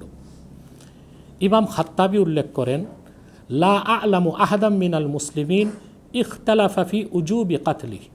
ইমাম খাত্তাবি যারা কোরআন হাদিস সবচেয়ে বেশি বুঝতেন, যাদের কথা বলছি সব 1000 বছর আগের, 1200 বছর আগের, 800 বছর আগের, সাধারণ কোনো মুসলিম আলেম না, তারা প্রত্যেকেই মুজতাহিদ ছিলেন। তিনি উল্লেখ করছেন উম্মতে মুহাম্মাদির কোনো মুজতাহিদ এই ক্ষেত্রে মতবিরোধ নেই যে মুরতাদের শাস্তি মৃত্যুদণ্ড। ওকালা মুহাম্মদ ইবনু সাহনুন আজমা আল উলামা ও আলা আন্না শাতিমান নবী সাল্লাল্লাহু আলাইহি ওয়াসাল্লাম ওয়াল মুতানাক্কিসা লাহু কাফিরুন ওয়াল ওয়াঈদু জা আলাইহি বিআযাবিল্লাহি লাহু ওয়া হুকমুহু ইনদাল উম্মাতিল কাতলু ওয়া মান শাক্কা ফি কুফরিহি ওয়া আযাবিহি কাফারা। এখানে ইমাম খাত্তাবি উল্লেখ করে, মুহাম্মদ ইবনু সাহনুন উল্লেখ করেছেন যে সমস্ত ওলামায়ে উম্মত একমত আল্লাহর হাবিব মুহাম্মদ সাল্লাল্লাহু আলাইহি ওয়াসাল্লামের শানে যদি কেউ বেয়াদবি করে বা ওনার আরশচুম্বী সম্মানে বিপক্ষে গালি শব্দ প্রয়োগ করে সে কাফের, এবং তার কাফের হওয়াকে যে অস্বীকার করবে সেও কাফের, এবং এই ক্ষেত্রে সকলেই একমত তার শাস্তি মৃত্যুদণ্ড। আহমদ ইবনু হাম্বাল থেকে হাম্বালি মাযহাবের মত قال হাম্বাল সামি'তু আবা আব্দুল্লাহ ইয়াকুলু কুল্লু মান শাতামান নবী সাল্লাল্লাহু আলাইহি ওয়াসাল্লাম আও তানাক্কাসাহু মুসলিমান কানা আও কাফিরান ফালাইহিল কাতল। এবং আহমদ বিন হাম্বালের মত এখানে উল্লেখ করা হয়েছে প্রত্যেক সেই ব্যক্তি হোক মুসলিম হোক অমুসলিম আল্লাহর হাবিব সাল্লাল্লাহু আলাইহি ওয়াসাল্লামের শানের খেলাফ যে বক্তব্য দিবে ওই রকম ব্যক্তির শাস্তি মৃত্যুদণ্ড। অতএব আমি যে কথা বলতেছি সকল ইমাম মুজতাহিদদের মতেই মুরতাদের শাস্তি মৃত্যুদণ্ড। তবে ধরেই মৃত্যুদণ্ড দেওয়া হবে তা না, তাকে তওবার সুযোগ দেওয়া হবে। এটাকে বলা হয় ইস্তাতাবু, অর্থাৎ তার কাছে তওবা তলব করা হবে। সে যদি তওবা করে তাহলে মৃত্যুদণ্ড রহিত করা হবে। কিন্তু মুরতাদের মধ্যে যারা আল্লাহ তাআলার হাবিব মুহাম্মদ সাল্লাল্লাহু আলাইহি সাল্লামের আরশচুম্বী সম্মানের খেলাফ বক্তব্য দিবে সেই ধরনের ইসলাম দ্রোহী মুরতাদের শাস্তি মৃত্যুদণ্ড, সেখানে ক্ষমার কোনো সুযোগ নেই। অতএব কোরআন শরীফে মুরতাদের শাস্তি মৃত্যুদণ্ড নেই এ কথা বলে সুন্নাহকে অস্বীকার করার কোনো সুযোগ নেই। মুসলিম সেই যে কোরআনকে বিশ্বাস করে, সুন্নাহকে বিশ্বাস করে। আর আপনি যে বলেছেন হাদিস শরীফের মধ্যে জয়ীফ আছে, সহি আছে, আমরা তো সহিটাই বলতেছি, সহি বুখারী থেকে আমি বলেছি। একটা না, সময় পেলে অনেকগুলো হাদিস আপনাকে শোনাতাম। আপনি অনুমতি দিলে আমি শুধু এইটা বোঝার জন্যই আর কি, আপনি অনুমতি দিলে আমি এইটা একটু বলতে চাই যে হ্যাঁ, আপনি এটা ঠিক বলছেন যে বুখারী শরীফের 2854 নম্বর হাদিসে আমি এটা দেখতে পাচ্ছি যে নবীজি বলিয়াছেন যে ব্যক্তি ধর্মত্যাগ করে তাহাকে হত্যা করো। কিন্তু কথা হচ্ছে যে এই হাদিসটার সত্যতা নিয়ে আমার যেখানে ডাউট, আপনি আমার অজ্ঞতা ক্ষমা করবেন, কিন্তু আমার ডাউটটার আপনি আবার নিরসন করতে চেষ্টা করেন, যেটা আমি আসলে একটু বলতে চেষ্টা করতেছিলাম যে নবীজি এই হাদিসটা তো প্রথম দিককার হাদিস, তারপরে এই হাদিসটা যখন বলতেছেন তারপরেও তিনি অন্তত তিনজনকে পাইছেন যে তিনজন হচ্ছে মুরতাদ। হারিত নবীজির ওহী যিনি লিখতেন সে স্বয়ং ইবনে সাদ, যারে আমরা পরে আবার মিশরের গভর্নর হিসেবেও দেখি, আমরা আরেকদিন আপনার কাছে মারওয়ানের কথাও শুনবো, কিন্তু এবং উবাইদুল্লাহ, এই তিনজনের কাউরে তিনি শুধু মৃত্যুদণ্ড দেনই নাই, তিনি এই সময় মানে তার কাছে বারবার ফিরে আসার পরও তিনি মানে এইটা তাদের মৃত্যুদণ্ডের ব্যাপারে তিনি কোনো নির্দেশই দেন নাই, এক। আর দুই হচ্ছে আপনি যদি দেখেন যে কোরআনের ক্ষেত্রে কিছু জিনিস কিন্তু পরিষ্কার, যেমন সূরা মুহাম্মদে কিন্তু জিনিসটা আছে যে যদি আপনি কাউকে যদি কোরআনের যদি কাউকে মেরে ফেলার কথা বলে তাইলে কিন্তু মেরে ফেলতে বলে যে হ্যাঁ তুমি হত্যা করো। যদি মুরতাদদেরও হত্যা করতে বলতো আল্লাহর যদি ওইটা, তাহলে তো এটা বলা হইতো সরাসরি, এটা যেহেতু বলা হয় নাই এবং প্রফেট তার জীবদ্দশায় 3 জন মুরতাদকে যেহেতু কিছু করেন নাই, সেহেতু আমার মনে হয় ডাউট যে এই হাদিসটা হয়তো সত্য নাও হতে পারে। এটা আপনার ঈমান নষ্টকারী বিষয় বলে গণ্য হবে। বুখারী শরীফ এটা সহিহ রাওয়ায়াত। আর সবচেয়ে ওইটাও বুখারীর তো, ওইটাও বুখারীর তো, বলি বিশুদ্ধ রাওয়ায়াত, বুখারী শরীফের রাওয়ায়াতগুলো, যে রাওয়ায়াতটা আমি শুনিয়েছি 2টা বিশুদ্ধ রাওয়ায়াত। আল্লাহ রাসূল সাল্লাল্লাহু আলাইহি ওয়াসাল্লাম মুরতাদদেরকে যে ছেড়ে দিয়েছিলেন, সেই ঘটনাটা এই হাদিসে রাসূলুল্লাহ সাল্লাল্লাহু আলাইহি ওয়াসাল্লাম হুকুম দেওয়ার আগের ঘটনা। অতএব এখানে ডাউটের কোনো বিষয় নাই। এটাকে শরীয়তে বলা হয় মুতাকাদ্দাম মুতাআখার, নাসেখ মানসুখ। অগ্রবর্তী হুকুম, পরবর্তী হুকুম। পরবর্তী হুকুম দিয়ে আল্লাহ তার রাসূল সাল্লাল্লাহু আলাইহি সাল্লাম পূর্ববর্তী হুকুমকে রহিত করে দিয়েছেন। সেটা পড়া যাবে, বিশ্বাস করা যাবে, রহিত হিসেবে থাকবে। কিন্তু রহিতকারী যেটা, সেটাকেই আমল করতে হবে, সেটার উপর রায় হবে। জনাব এনায়েতুল্লাহ আব্বাসী, আপনাকে অনেক অনেক অনেক অনেক ধন্যবাদ। আপনি অনেকগুলি বিষয়ে আমাদেরকে মতামত দিয়েছেন। আরেকটা কথা, আপনি খলিল সাহেবের বিষয়ে কি বললেন? না, সেটা হচ্ছে জরিপ দিছিলাম আমরা, এটা দর্শকদের উদ্দেশ্যে জরিপ দিছিলাম। দর্শকদের কাছে প্রশ্ন করছিলাম যে 10% মানে তিনি যে এখন জাতিসংঘের সভাপতি হয়েছেন সাধারণ পরিষদের, তখন এখন তার পররাষ্ট্রমন্ত্রী থাকা উচিত কি উচিত না। তো 10% লোক, 10,000 লোক ভোট দিছেন। 10,000 লোকদের মধ্যে 23% না কত পার্সেন্ট মনে করছে যে উচিত, আর বাকিরা মনে করছেন উচিত না। ওরকম আর কি একটা জরিপ চালাচ্ছিল। আমার এখানে 2টা কথা আছে, আপনার মাধ্যমে দর্শকদেরকে বলতে চাই। ওনাকে পররাষ্ট্রমন্ত্রী এখন থাকা উচিত কি উচিত না, এই প্রশ্নের আগে প্রশ্ন, ওনাকে পররাষ্ট্রমন্ত্রী নিয়োগ করা উচিত হয়েছে কি? এইটা খুবই খুবই একদমই উচিত আর নেই, একদমই উচিত।